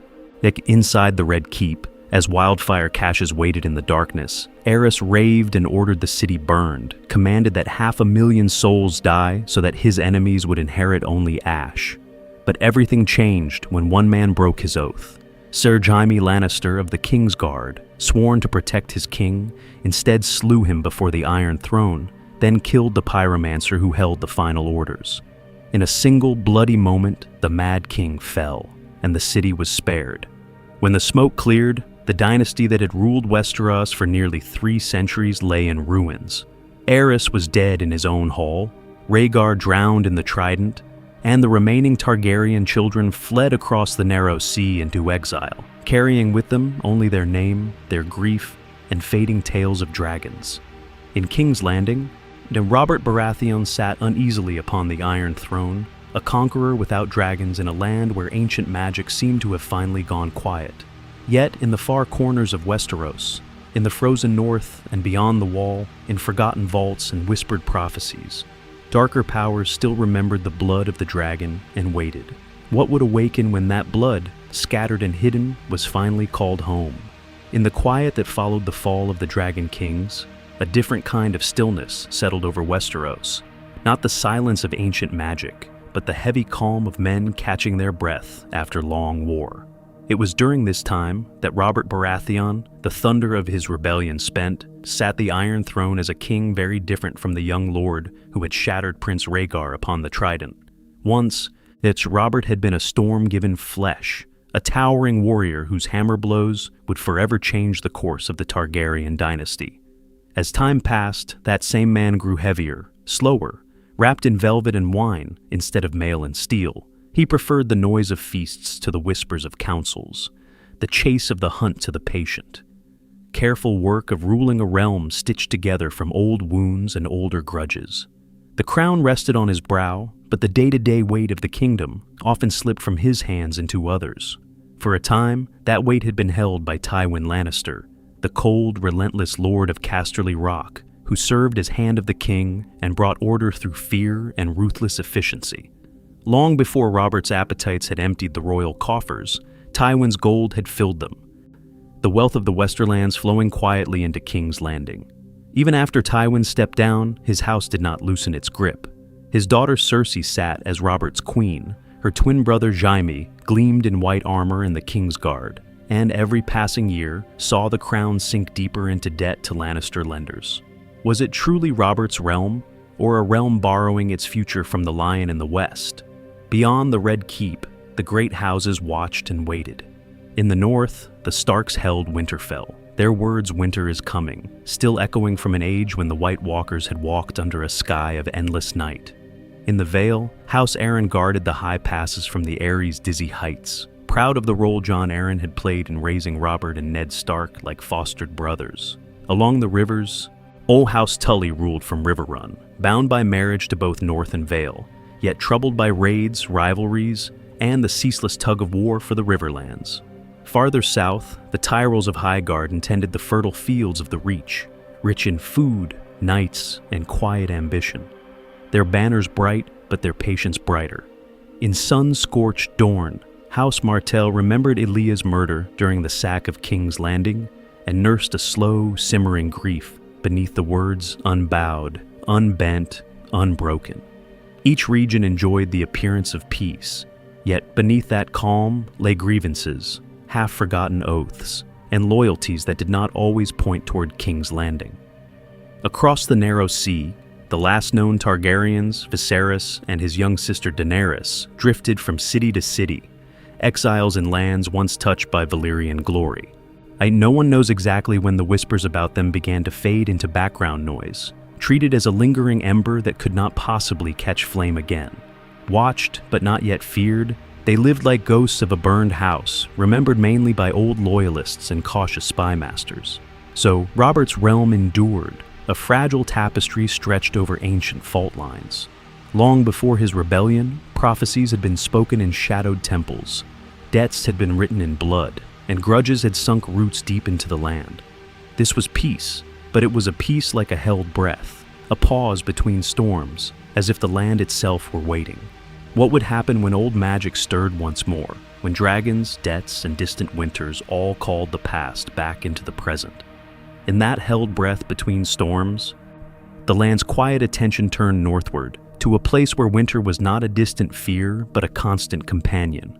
Long before dragons cast shadows over King's Landing, before Targaryen conquest and southern crowns, there was Winterfell, rising from the cold earth like a memory the land itself refused to forget. Winterfell was not merely a castle. It was a living memory of the first men, built upon hot springs that sent pale steam curling into the frozen air, so that even in the dead of winter, its courtyards whispered with warmth. Ancient walls, thick and gray, ringed halls that had seen kings of winter crowned and buried, had heard the howling of real wolves long before heraldry turned them to painted sigils. Beneath those stones, deep under the quiet soil, the crypts stretched on, a city of the dead beneath the living. It's where stone kings lay with stone direwolves at their feet, each carved face staring into darkness as if still standing guard. No one knows exactly when the first of those statues was set in place, but the stories say their line runs back to Bran the Builder, that half-legendary figure who raised Winterfell's first walls, and, perhaps, the wall itself. As time passed, his descendants would rule as kings of winter, holding the north against wild storms, wild men, and wilder magic, until everything changed when Aegon the Conqueror came with fire and dragons. Torrhen Stark bent the knee, trading a crown for survival, yet the Starks remained wardens of the north, keepers of an ancient land and its older ways, bound to words that were more warning than boast. Winter is coming. Those words were born from history, all from the Long Night and the White Walkers, but in the north they also shaped daily life. In this harsh land, where snow could fall in any season and summer never felt secure, customs grew that prized endurance over splendor. The old gods were worshipped not in septs of colored glass, but in gods' woods, beneath heart trees with pale bark and red leaves, their carved faces weeping sap like slow silent tears. Oaths sworn before those faces carried a weight that could not be measured in gold. Guest right was sacred. Once bread and salt were shared under a roof, harm to a guest was an affront not only to honor, but to the unseen powers watching through the eyes of the trees. In such a place, plain speech and kept promises mattered more than courtly flattery. It was during this time that lords of Winterfell were judged less by their finery and more by their steadfastness, their ability to endure lean years and long snows. The North remembered slights, kindnesses, and broken vows with equal clarity, as if the land itself held grudges in the shadows of history. From this soil, from these stories, came Eddard Stark. A quiet, dutiful lord, he had grown up in the shadow of those ancient walls, listening to old tales of the kings of winter, of Bran the Builder and the Long Night, while frost crept along the stone and the hot springs steamed in the courtyards outside. His sense of honor, often called rigid by southern tongues, was simply the North made flesh. A man shaped by hard winters, by the expectation that storms always returned, and that only those who kept their word would stand when they did. His children, too, were raised under those same silent witnesses. They played in the godswood while the red leaves sighed overhead. They learned their letters within reach of the crypts where stone wolves slept, and they grew beneath the unblinking gaze of the heart tree's carved face. Each story told to them carried the same soft refrain. Remember. Remember the first men. Remember the long night. Remember that peace is never promised. Yet even Winterfell, with all its age and memory, was not the oldest guardian of the North. Far to the north of its steaming stones and deep crypts, beyond forests and frozen rivers, rose the wall, more ancient than any king, a colossal scar of ice stretching for hundreds of miles across Westeros. There, the Night's Watch still kept its lonely vigil, black-clad figures pacing along frozen battlements, holding to vows as old as the legends of Bran the Builder. What did they truly stand against now, in an age that had forgotten the White Walkers and laughed at tales of the Long Night? That question, unanswered, hung over the land like a distant gathering cloud, as the wall waited in the cold and the darkness beyond it whispered of things that had not yet returned, but might. So the wall waited, and the question of its purpose drifted like snow on the wind, while far below its frozen crown, an ancient brotherhood whispered the words that bound them to that cold and lonely height. In the stillness of the north, the vows of the Night's Watch moved from mouth to mouth, from generation to generation, like a quiet spell against the darkness. A night gathers, and now my watch begins, they swore, a simple opening that closed the door on ordinary life. It shall not end until my death, a promise that stretched not for a season or a war, but for all the years left to a man. They renounce crowns and comforts in a litany of sacrifice. I shall take no wife, hold no lands, father no children. In those words lay the end of family names, of inheritances, of small domestic peace. They would wear no crowns and win no glory, and yet they would stand nameless at the edge of the world. I shall live and die at my post, they said, and then came the heart of it, the old poetry of duty. I am the sword in the darkness, I am the watcher on the walls, I am the shield that guards the realms of men.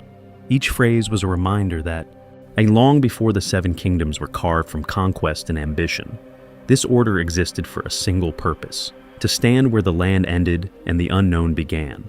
Their lives were, and all the nights to come, a quiet pledge to those who would never know their names. At Castle Black, those words settled into stone and timber. The fortress itself was plain, almost austere, a scatter of halls and towers huddled in the wall's vast shadow. The cold there was a living thing, seeping through rough wool and boiled leather, creeping under doors and through arrow slits. A wooden elevator creaked and rattled its way up the sheer blue face of the wall, chains groaning, crows circling, as men rose from the muddy yard to the glittering, windswept heights. Below, ravens muttered in their rookery, black eyes bright with a strange, small intelligence, bearing messages across the length of Westeros. Their days were simple and hard. New recruits drilled in the training yard, wooden swords striking shields in a steady rhythm, learning to fight in furs and mail while their breath steamed in the air. They ate thick stews and hard bread in a smoky hall, men of noble birth shoulder to shoulder with poachers, thieves, and exiles, all equal in their black. As time passed, the proud sons of great houses became rare at the wall. Once, second and third sons had ridden north in honor, knights had taken the black after long service, and lords had spoken of the watch with respect. But everything changed as centuries of peace dulled the memory of the long night. The Night's Watch became a place to send the unwanted. Rapists and murderers were given a choice between the wall and the headsman's sword. Bastards, debtors, and political inconveniences vanished into the cold. The vows did not change, yet the men who spoke them grew rougher, more desperate, less believing in ancient magic or forgotten enemies. In the shadows of history, the brotherhood that had once stood against the White Walkers now spent its strength watching raiding parties and smugglers. Beyond the wall, the free folk moved like the seasons themselves. They were the descendants of the first men who had never bent the knee, living in scattered villages of hide tents and crude timber, in caves warmed by peat fires, in camps that shifted with the herds. To many in the south, they were simply wildlings, the main concern of the Watch in the present day. An endless, restless presence in the frozen land beyond. Raids across the wall, stolen cattle, in neat burned holds along the northern border. These were the troubles that filled the Lord Commander's reports. Yet the wall had not been raised for raiders. Its 700 feet of ice, its 300 miles from sea to frozen sea, its runes and old wards whispered of a deeper purpose. No one knows exactly when most of the Watch forgot that its first enemy had not been free folk with spears, but something older and colder, something that thrived in endless night. The stories of the White Walkers, of dead things that walked and eyes like pale blue stars, retreated into children's tales told by low fires. Still, the words remained, the sword in the darkness, the shield that guards the realms of men. What would happen if the darkness that birthed those words began to stir again, very far away? though where no raven yet flew and no black-clad watcher could see. Far from the frozen winds that lashed the wall, where the words of the night's watch hung like a quiet prayer against the darkness, another heart of Westeros beat warmer and louder by the sea. Long before the White Walkers were spoken of in hushed dread, the tides below Aegon's high hill had already been washing against the shores where King's Landing would rise, a city of stone and smoke, of gold and grime. In time, that hill was crowned with walls and towers, and the city spilled outward in crooked rings. King's Landing grew dense and tangled, its streets narrow and crowded, its alleys thick with the smell of fish from the Blackwater rush, of tar from the shipyards, of sweat, horse, and refuse that never quite left the cobbles. Above it all, down the salt tang of the narrow sea drifted in, trying and failing to cleanse the air, while the cries of gulls mingled with the shouts of hawkers and the muttered curses of tired small folk, simply trying to survive another day. High above those streets, the Red Keep loomed like a watching dragon, all red stone and hard angles, its halls filled with the echoes of conquest and quiet betrayal. It was during this time that the Iron Throne, forged from the swords of Aegon's enemies, became the sharp center of the realm, a seat that would forever change the course of Westerosi history. Not far away, the great sept of Baelor rose in pale stone and colored glass, its great seven-pointed star catching the sun so that, on clear days, light spilled down into the city like a blessing that did not always reach the hungry. In the shadows of history, La power in King's Landing did not rest in the throne alone. Golden lions from Casterly Rock, the Lannisters of the Westerlands, carried their ancient wealth and pride into the capital. Their gold underwrote the crown's wars, its feasts, its debts, until the line between king and creditor blurred. Through Cersei's marriage to Robert Baratheon, House Lannister wrapped its mane around the Iron Throne itself, and as time passed, the realm's coin, its promises, and its quiet fears all seemed to flow toward the rock. What happens when a king owes more to his lords than he can ever repay?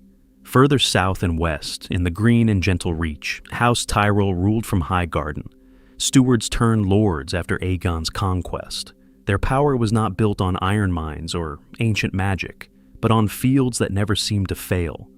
On grain and fruit and wine that fed half of Westeros. They sent their banners and their harvests to King's Landing, and with them went sons and daughters, marriages and alliances, weaving a softer, fragrant net around the court.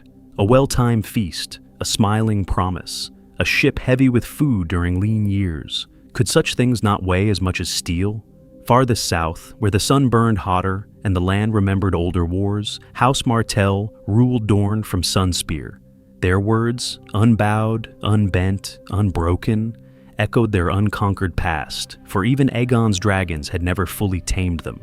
Dorne moved more slowly in the dance around the Iron Throne, its princes and princesses watching, waiting, letting other houses bleed and bargain. But everything changed when a Martell bride or hostage was drawn into the game. And then the quiet sands could shift with sudden burning purpose. Within King's Landing itself, the true game unfolded in whispers. Maesters with their chains of learning, spy masters with their little birds, and smooth-tongued courtiers all moved through the Red Keep's galleries like shadows at dusk. In cellars and septs, in brothels and wine sinks where the small folk huddled, rumors rose and fell like the tide. No one knows exactly when a single whispered secret might topple a lord or unseat a king, only that in this crowded city by the sea, words could be as deadly as swords and far more patient. Beyond the city's walls, other powers watched and waited, in storm-lashed castles and on distant islands, listening for the faintest change in the winds that blew from King's Landing. Beyond the city's walls, where ravens carried rumors from tower to tower, and the sea whispered against the land, life in Westeros unfolded at a slower, quieter pace, far from the bright blaze of thrones and crowns. It was during this time that another kind of power held sway, not in steel or fire, but in ink, in prayer, and in patient toil. In the ancient harbor city of Old Town, long before many of the great houses had risen or fallen, the citadel stood beside the high tower, its gray halls filled with the soft rustle of parchment and the low murmur of learned voices.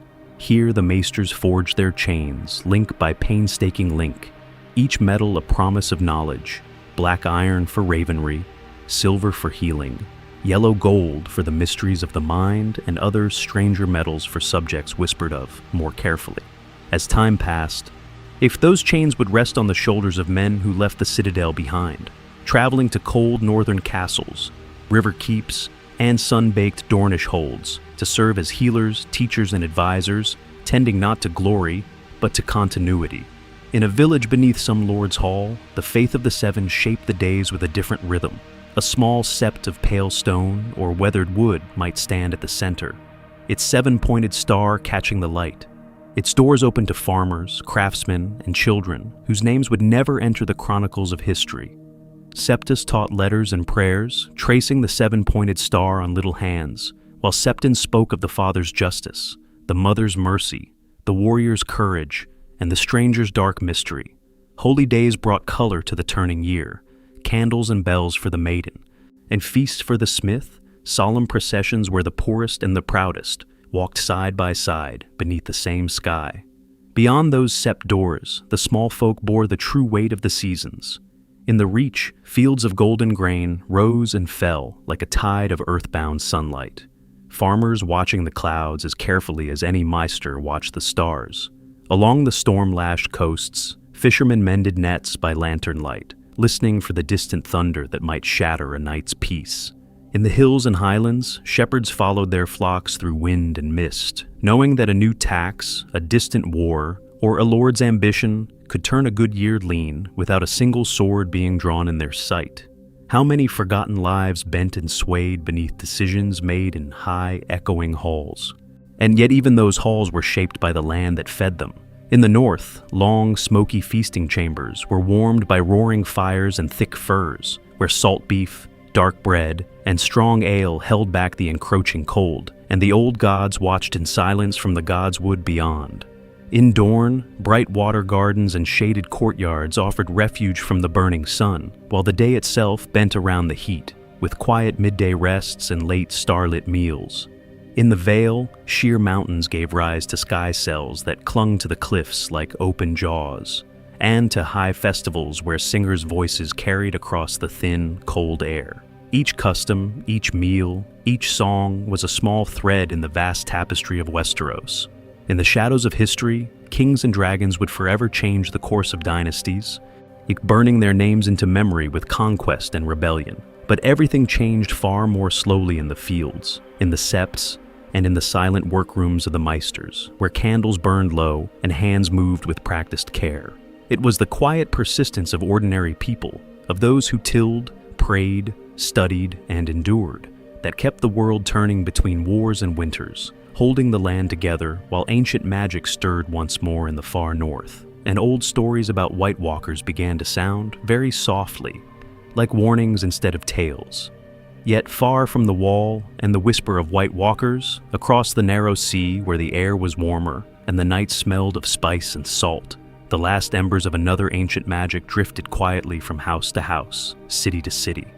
As time passed after Robert's rebellion, now while Westeros settled into a fragile peace, two children of the fallen dragon kings walked in exile through the markets and mansions of Essos, living not by right, but by memory.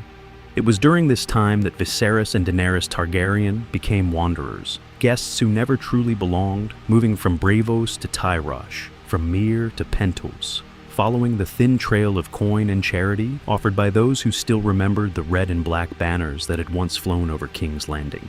Some sheltered them out of fear of what the name Targaryen had meant during the days of conquest and fire. Others did so out of calculation, wondering if these pale, silver-haired exiles might one day be useful, should the winds of power shift again. Viserys carried that memory like a weapon. In his mind, the Iron Throne was his by ancient right, and taken from him by usurpers, stolen by rebels and oathbreakers. He spoke of dragons and burning cities, of the mad king and the kings before him, with a feverish intensity that left little room for doubt or kindness. Daenerys, younger by many years, listened more than she spoke. Her earliest memories were faint and dreamlike. A cold stone castle by the sea, the sound of waves breaking against Dragonstone's black cliffs, the feel of a warm hand that was gone too soon. In the shadows of history, where stories blur and soften, she became the quiet one, the observant one, treading carefully around her brother's temper.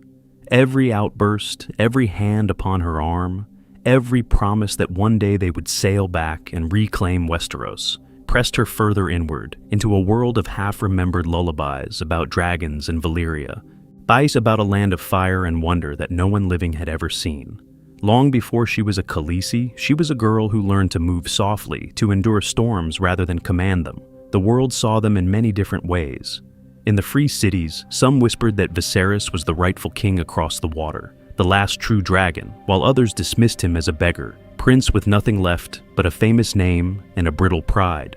Daenerys was often barely noticed, a quiet shadow at his side, another mouth to feed, another reminder of a dynasty that had risen high and fallen hard.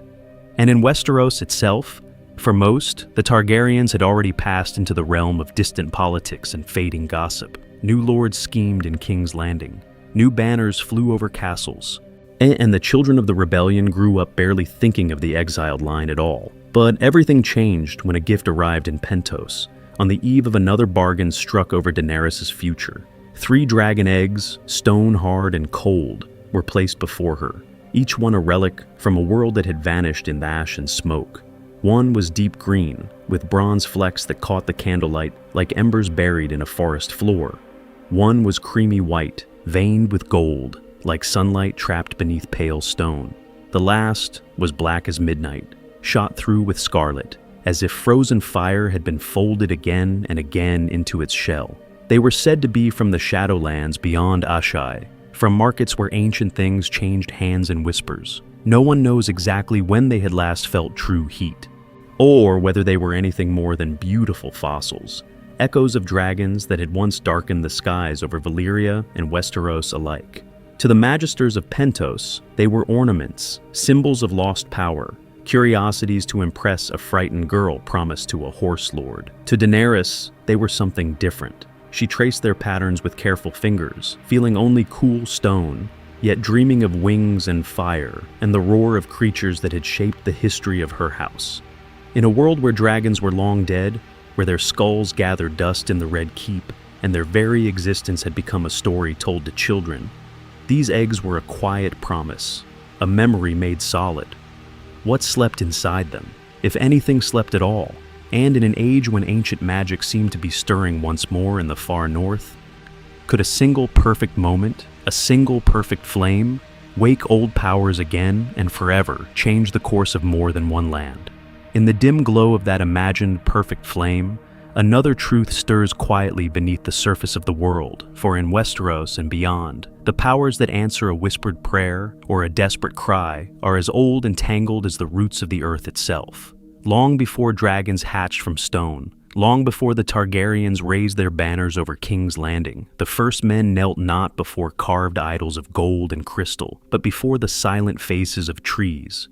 In the deep north, where the snows linger and the winds carry old voices, the old gods still hold their patient vigil.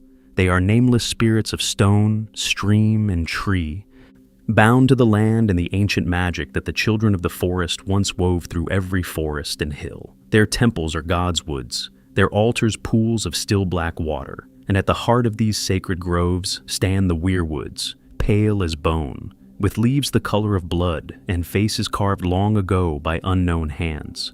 Those red eyes seem to watch, to listen, to remember. In such places, men do not sing hymns.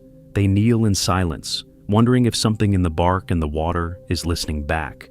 Far to the south, as time passed and the Andals crossed the narrow sea with steel in hand and 7-pointed stars upon their banners, everything changed. The faith of the Seven spread across most of Westeros, bringing with it septs of carved stone, colored glass, and ringing bells, a faith not of nameless spirits but of a single god with 7 faces: father, mother, warrior, maiden, smith, crone, and stranger. Septons and septas learned their holy texts, the high septon in King's Landing wore crystal crowns, and the laws of knights and kings became tangled with prayers and oaths sworn before the 7-pointed star. In these lands, faith was ordered, spoken aloud, written and debated, its power resting in councils, in courts, in the soft pressure of shared belief.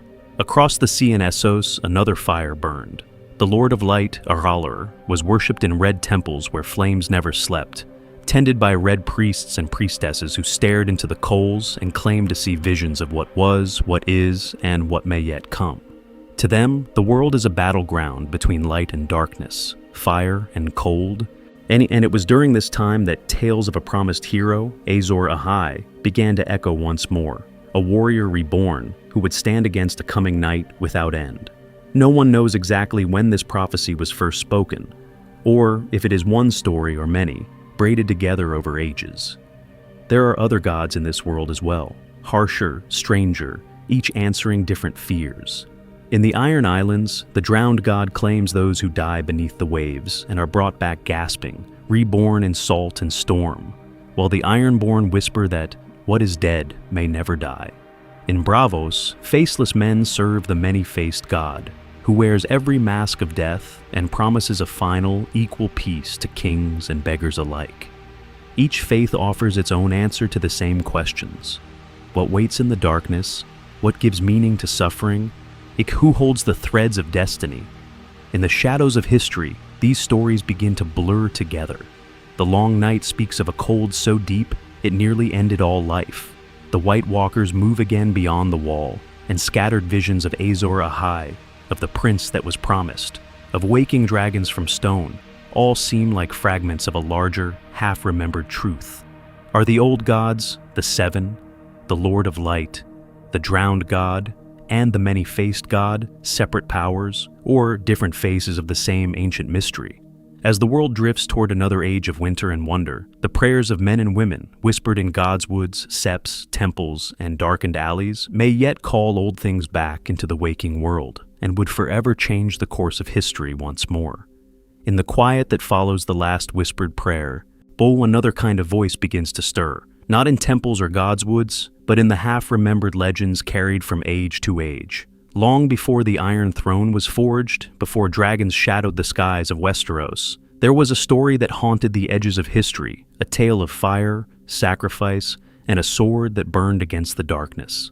In those distant days, as the long night smothered the land, a hero named Azor Ahai is said to have risen against the endless winter. He tried again and again to forge a blade that could stand against the cold, quenching it first in water, then in the heart of a mighty beast, and each time the steel failed. But everything changed when he turned to the one he loved most. According to the Red Priests, Azor Ahai drove the final blade into her living heart, and when he drew it forth, it blazed with light and heat. This was Lightbringer, the red sword of heroes, a weapon of living fire that drove back the White Walkers and the shadows that walked beside them. As time passed, the tale did not fade. Across the narrow sea, in the temples of Arhalar, the Lord of Light, this legend became more than a memory. It became a promise. The followers of the Red God teach that Azor Ahai will be reborn as a chosen champion, returning to the world when it stands again upon the brink of a great night. No one knows exactly when this rebirth will come, only that it is said to happen beneath a bleeding star, amid smoke and salt, while the seas rise and the sky burns.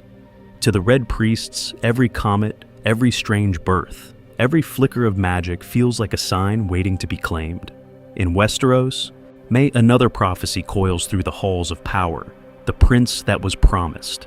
This prince, or prince who might be a princess, is said to come from the line of Aerys and Rhaella Targaryen, a child bound to dragons and to the returning tide of magic. Some whispered that Rhaegar Targaryen believed himself this promised one. Others thought the promise might pass to his children, born under the shadow of war and fire. Different lands and cultures bend these visions to their own desires. Melisandre sees Stannis in the flames, Daenerys walks through smoke and salt as dragons hatch from stone. Maesters in Old Town quietly doubt, while still recording every omen. Each ruler, each priest, each dreamer peers into the same vague, poetic lines and finds a different face staring back. Are these prophecies guiding the world, or are they only mirrors, reflecting longing and fear? Yet whether true or false, the promises of Azor Ahai and the prince that was promised move beneath events like deep, invisible currents. They tug at choices, nudge armies, and set hearts aflame, shaping conquest and rebellion long before the first sword is drawn. And somewhere, In the shadows of history and the gathering cold, another legend waits, older still, ready to rise and challenge everything men think they know about the coming dark. In the quiet years before the War of the Five Kings, prophecy and legend seemed distant, like half-remembered dreams whispered by old men beside the hearth. Yet in the far north, beyond the Great Wall of Ice, something ancient was already stirring. Long before banners were raised in open rebellion, the true wind of change blew not from King's Landing or Dragonstone, but from the haunted forests at the end of the world. The first tales came from rangers and wildlings, from half-frozen survivors stumbling back to their camps with stories of pale shapes moving through the trees. White walkers, they said in frightened murmurs, tall and thin as spears, with eyes like frozen stars and blades that could shatter steel as if it were glass. No one knows exactly when the first white clawed its way from a snowdrift, yet as time passed, corpses that should have lain still began to rise, blue-eyed and relentless, hunting the living in silent packs beneath the cold moon. At first, these stories were dismissed as wildling madness, or the fancies of men who had stared too long into the darkness beyond the wall. The lords of the South spoke of wildling raiders, not White Walkers, of hunger and cold, not walking dead. But everything changed when the Night's Watch brought back bodies that would not stay dead, when burned hands twitched on the pyre, and black brothers watched their fallen comrades open eyes that no longer belonged to them. The old tales of the Long Night no longer felt like distant history. They felt like a warning coming true. Far away in the east, across the narrow sea, another wonder unfolded that would forever change the course of the world. It was during this time that 3 petrified dragon eggs, long thought to be nothing more than beautiful stones from a dead age, cracked open in the heart of a funeral pyre. Dragons, believed lost since the death of the last Targaryen beasts in King's Landing, screamed into the sky once more, and with their birth, something in the fabric of magic itself seemed to strengthen. Red priests began to see clearer visions in the flames. Shadowbinders in distant Ashai whispered of powers waxing after long decline. And in the Citadel, maesters muttered that the glass candles, those strange Valyrian artifacts said to burn with cold light, had begun to shine again. Was it coincidence, they wondered, that White Walkers marched in the far north, just as dragons returned to the skies of Essos? Some among them suspected that dragons and magic were bound together, that where dragons lived, the world's buried forces woke, rousing things that had slept since the age of the children of the forest. Across Westeros, signs multiplied. A blazing red comet tore across the heavens, seen from Winterfell's battlements, from the wall's frozen heights, from the streets of King's Landing and the Dothraki Sea alike. At each land giving it a different name, a different omen, ravens flew strangely, missing their accustomed roosts, circling as if confused by unseen currents. Dreams grew sharper, heavier, as if laden with meaning. Wolves howling in crypts, dragons flying over shadowed cities, the dead walking through fields of snow.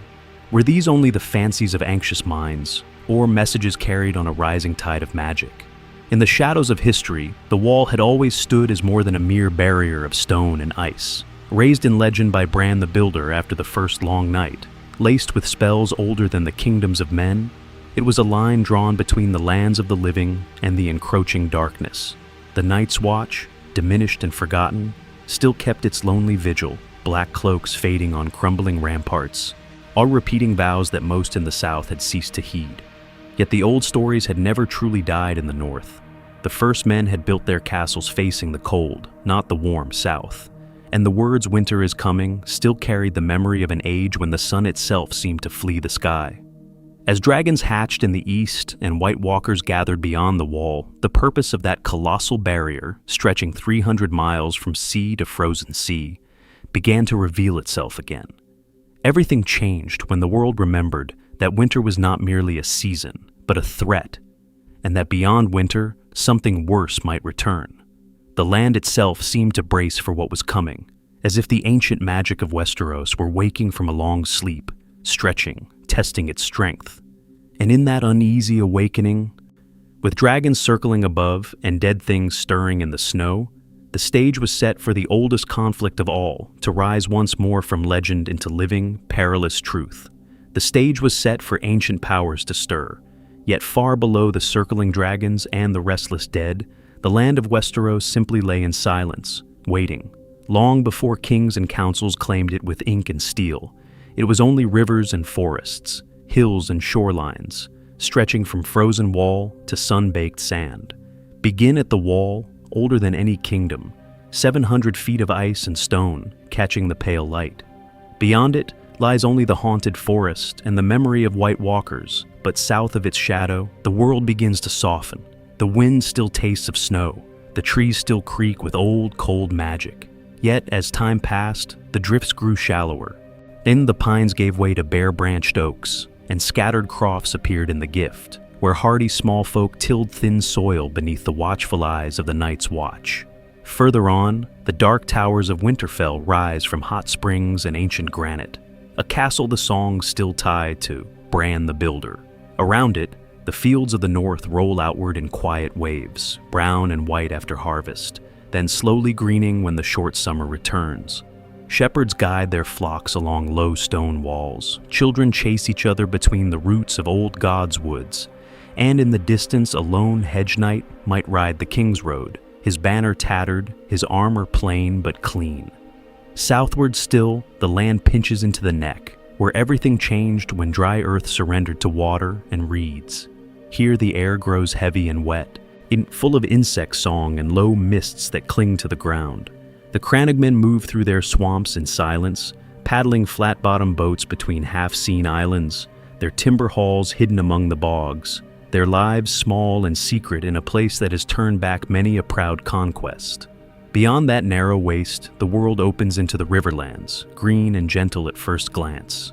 Slow rivers wind through fields of barley and flax, past fishing boats pulled against the current, past fairy inns where innkeepers trade hot stew and quiet gossip for a few coppers.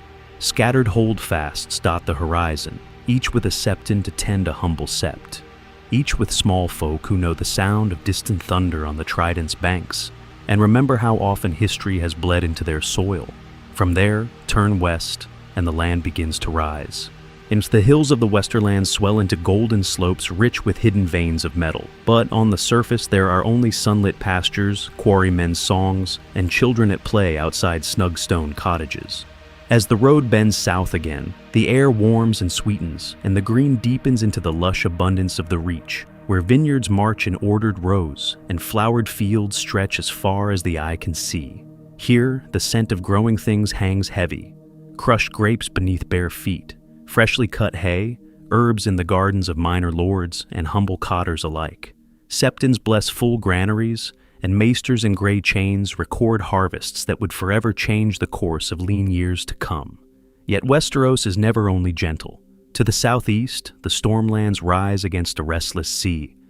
Their coasts lashed by endless waves and rain. Small stone keeps cling to cliffs above shingle beaches, their fires burning bright against the darkness as sailors pull their boats ashore and stable boys hurry to close heavy doors before the next gale. Not far away, the Crownlands curve around Blackwater Bay, and the air there smells of salt and tar, of fish and distant smoke. Fishing villages line the shore, their people mending nets in the sun, while modest inns shelter travelers bound for King's Landing, that crowded heart of politics and ambition. Farther south than most maps once cared to show, the land dries and hardens into Dorne. Here the sun rules by day, beating down on stony deserts and red mountains. But in the shadows of history, it was during this time that men and women learned to shape their lives around the heat. Water gardens and hidden springs become havens of cool shade, where children splash in tiled pools and old men sit in quiet peace beneath orange trees. Goat herds lead their animals along narrow paths. Traders cross the sands by night when the air grows bearable, and in every courtyard the stars seem nearer, as if the sky itself has bent low to listen. From wall to water garden, from haunted forest to sunlit shore, Westeros is more than its wars and prophecies. It is a tapestry of cottages and castles, of shepherds and septons, of hedge knights on lonely roads and small boats drifting down slow green rivers. And somewhere within that vast sleeping land, the same ancient magic that once raised the wall and woke dragons still lingers, quiet and unseen, waiting for the next moment when everything changed. Across that vast sleeping land, history does not only live in stone and steel, It lingers in words whispered by firesides, in customs observed without knowing why, in phrases that carry the weight of ages. Long before the banners of Baratheon, Lannister, and Tyrell were raised over King's Landing, sayings were already forming that would forever change the course of how people understood their world. Winter is coming is the oldest and quietest of them all. On the surface, it is a simple warning about cold and hardship, the North's way of remembering that peace is fragile. Yet in the shadows of history, it is also a memory of the long night, when the sun failed and the White Walkers moved through a continent drowned in darkness. The first men of the North learned that no summer, no harvest, no moment of safety would last forever. And so the words of House Stark became a promise of vigilance, a soft acknowledgement that beyond every season of peace, something colder might be waiting. Other houses speak their history in different tones. Hear Me Roar, the true motto of House Lannister, reaches back to the age when the gold of Casterly Rock first filled their coffers, and their lions began to stalk the courts of Westeros. It is a boast wrapped around centuries of conquest and wealth, an echo of wars won with coin as often as with swords. Yet the phrase most remembered in taverns and marketplaces is another: a Lannister always pays his debts. That saying grew later, as time passed, from stories of loans repaid and insults avenged, until it became a quiet threat and a reassurance both, shaping how common folk spoke of Lannister power. In the Reach, the words growing strong seemed gentle, almost mild. But everything changed when the Tyrells rose from stewards to lords after Aegon's conquest, and those words became a patient declaration. They speak of fields that recover after war, of lineages that survive defeat, of a house that expands its influence like vines over old stone. Far to the south, beneath a fiercer sun, the words of House Martell, unbowed, unbent, unbroken, carry the memory of spears turned against dragons, of a land that resisted where others yielded, of a people who remember that Dorne was never truly conquered. Customs, too, are fossils of ancient fears and ancient magic. Guessed right, the breaking of bread and salt beneath a roof reaches back to the days when the children of the forest and the first men forged their fragile peace. Mom, no one knows exactly when the promise took shape, only that it was during this time that the idea of sacred hospitality became a shield against the chaos of the wild land. To harm a guest is to defy not just law, but something older, something that remembers winter without end. Trial by combat, so dramatic in the courts of the Faith of the Seven, is another echo. Once, when gods were thought to walk more closely beside men, it was believed that the divine would guide sword or spear, revealing justice through victory. Even as belief in such direct magic faded, the ritual remained, a dangerous relic carried into the age of kings and councils. In the north, the sacredness of weirwood groves endures. Long before seps rose and bells rang in King's Landing, the first men carved faces into pale trunks, awe trusting that the old gods watch through red leaves and bleeding bark. Those groves stand as living witnesses to everything that has come and gone. The long night, the coming of the Andals, the march of Targaryen dragons. To kneel there is to step outside of time, to stand where ancestors once stood and feel the same silent presence in the rustling branches. Songs and stories tie all of this together, drifting from castle halls to smoky inns. Bards sing of the age of heroes, of Bran the Builder raising the wall, of Lan the Clever stealing Casterly Rock with nothing but wit and nerve. They tell of Aegon's conquest, of Harrenhal melting under dragonfire, of the Field of Fire, where kings and knights alike learned the terror of wings and flame. They recount Robert's rebellion as a romance and a tragedy, aim polishing rough truths into shining legends that shape how small folk think about honor, love, and the right to rule. In those tales, the details blur, but the feelings remain, guiding how parents teach their children to trust, to fear, to hope. As these words drift through the quiet hours, they become part of the same long tradition that once carried news of the doom of Valyria, of dragon wings over Blackwater Bay, of White Walkers glimpsed in frozen forests. Stories pass from voice to ear in the stillness of night, keeping memory alive long after names and dates have faded. Yet even these soft echoes are not the only way the past reaches forward, for in hidden places, older powers are stirring again, and the customs and sayings of men may soon be tested against a darkness that remembers the first long night all too well. And so, As older powers stir in forgotten corners, the long tapestry of Westeros lies spread out beneath a gathering sky, each thread a memory of war and wonder, of darkness and fragile peace. Long before kings in golden crowns or wolves on gray banners, there was only the raw land itself, and the first men crossing from Essos, cutting into ancient forests and waking the children of the forest from their green dreams. Their long struggle ended in the pact, signed beneath the watching faces of weirwoods, and from that quiet agreement, a new world slowly grew. As time passed, the seasons turned and the stars wheeled overhead, until everything changed when the sun itself seemed to falter. In the long night, an age of unending winter, White Walkers moved through the blizzard's heart, and the living huddled around fading hearths. It was during this time that legends speak of last stands and burning swords, of Bran the Builder raising the wall, a river of frozen stone and ancient magic stretching 300 miles, older than any kingdom in Westeros, holding back a darkness that would forever change the course of its history. When the cold finally loosened its grip, the Age of Heroes followed, with Stark and Lannister, Durrandon and Gardner, Mudd and Martell carving realms from the snow and soil. Yet far away, in the smoking lands of Valyria, another power rose. No one knows exactly when the Dragon Lords first bent fire to their will, but everything changed when the Doom swallowed their empire in a single roaring day, leaving only scattered survivors and smoking ruins in the shadows of history. Among those survivors were the Targaryens, a minor dragon lords who had fled to Dragonstone at the urging of Daenerys the Dreamer. From that lonely island, they watched the world shift, until Aegon the Conqueror descended on Westeros with 3 dragons, turning fields to ash and melting stone at Harrenhal. 6 kingdoms bent the knee, and from that conquest came nearly 300 years of Targaryen rule. Dragon-backed kings, then kings without dragons, then rulers slipping slowly into madness and fear. From Jaehaerys, the Conciliator, to the Mad King, Aerys from the Dance of the Dragons to the last hatchling's death, the line thinned until at last the surviving heirs were driven into exile across the narrow sea, clinging to whispered prophecies of a promised return. In the north, House Stark endured, their words "winter is coming" echoing an older terror. In the west, the Lannisters of Casterly Rock guarded their gold, while in the Reach, the Tyrells tended green fields and careful alliances. In sun-drenched Dorne, Martells remembered spears raised against dragons. In the Vale, Arryns watched from high, cold skies. Along the rivers, Tullys held the crossroads of the land, and on storm-lashed coasts, Baratheons rose from bastardy to kingship, then fell again into blood and shadow.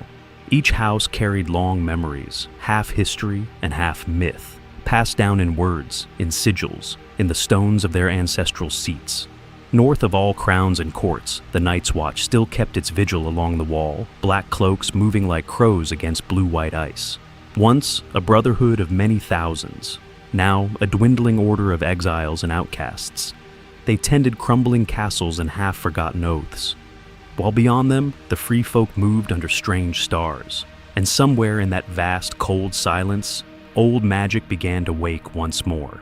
Dragons stirring in distant lands, glass candles rumored to burn in the citadel, red priests murmuring of Azor Ahai and a coming darkness. The first long night had passed into legend, yet its shadow stretched forward, thin and patient, toward a world about to remember what true winter means. As these ages drift together, details begin to blur, like snowflakes melting on a warm stone. Names soften, dates grow indistinct, and only the feeling remains, of a land that has seen countless dawns and countless dooms, of stories rising and falling like the tide along the shores of Westeros. Let those stories settle now, layer upon layer, like fresh snow over old footprints, until the whole long history lies quiet and still, waiting for whatever tale will come next. Let those stories rest for a while now, settled beneath that quiet blanket of memory, as if the whole of Westeros were breathing out after a long, ancient song. In that stillness, distant ages and fallen kings feel as soft and far away as the sound of waves against a shore in the dark. Across these hours, the path has wandered from the first men and the children of the forest beneath whispering leaves to the White Walkers moving through endless night. to dragons wheeling above burning fields and blackened stone. The tale has moved from the cold wall, older than any kingdom, to the warm halls of King's Landing, from Bran the Builder's first stones at Winterfell to the last flickering days of the Targaryen line, until history itself has begun to feel like a dream half remembered at dawn. For any listener drifting in and out of these ancient names and tangled lineages, there is no need for concern. These stories are meant to lie in the background, like a low tide, like wind slipping through heart trees, like a master's voice fading at the edge of hearing. If a battle was missed, or a king's name blurred, the land itself still remains, steady and patient beneath the flow of conquest and peace, darkness and brief, fragile light. As time passed in the telling, some moments may have stood out more clearly than others. Was it the first men crossing into Westeros, or the pact on the Isle of Faces? Was it Aegon's conquest and the shadow of Balerion over Harrenhal, or the slow, careful work of Maesters at the Citadel? By forging their chains link by link in quiet towers? No one knows exactly when a single detail settles in the mind and refuses to leave, but everything changed for that listener when it did, and a new favorite corner of this world was quietly claimed. When waking comes, or on some other night, there will be time to choose another path through this history. Perhaps the next journey will linger with House Stark alone, walking slowly from Winterfell's crypts to the Godswood, tracing a line from Bran the Builder through long winters and brief summers. Perhaps it will follow the Targaryens from Dragonstone's black shores, through the Dance of the Dragons, and on to the last embers of their magic, or sink into the golden halls and hidden debts of the Lannisters, where power and danger walk side by side. There are still so many stories resting in the shadows of history, waiting to be told at this same quiet pace. The mysteries of Ashai and the Shadowlands, the secrets of the Citadel's locked books, the silent labors of small folk in fields and markets, the long, lonely watches atop the wall as snow drifts against ancient ice. Each one would forever change the course of some small life, even if the great chronicles never record it. For those who return, there will be chances to whisper which house, which region, which forgotten era should rise next from the dark, Stark or Targaryen, Lannister or Baratheon, the restless free folk beyond the wall, or the unrecorded days of those who never bore a sigil at all. Which road through this land of ice and fire should unfold beneath closed eyes, step by patient step. Now, and let the last images fade into something softer still. Snow falls gently on Winterfell's walls, muffling every sound until the castle seems to float in white silence. Far away, waves lap against Dragonstone's jagged shore, washing old ash from black rock in a slow, endless rhythm. In a high tower at the Citadel, a single candle burns low beside an open book, its flame shrinking, its light growing warm and dim, until at last the page, the tower, and the whole vast history of Westeros sink into quiet, and the night holds everything in perfect, unbroken peace.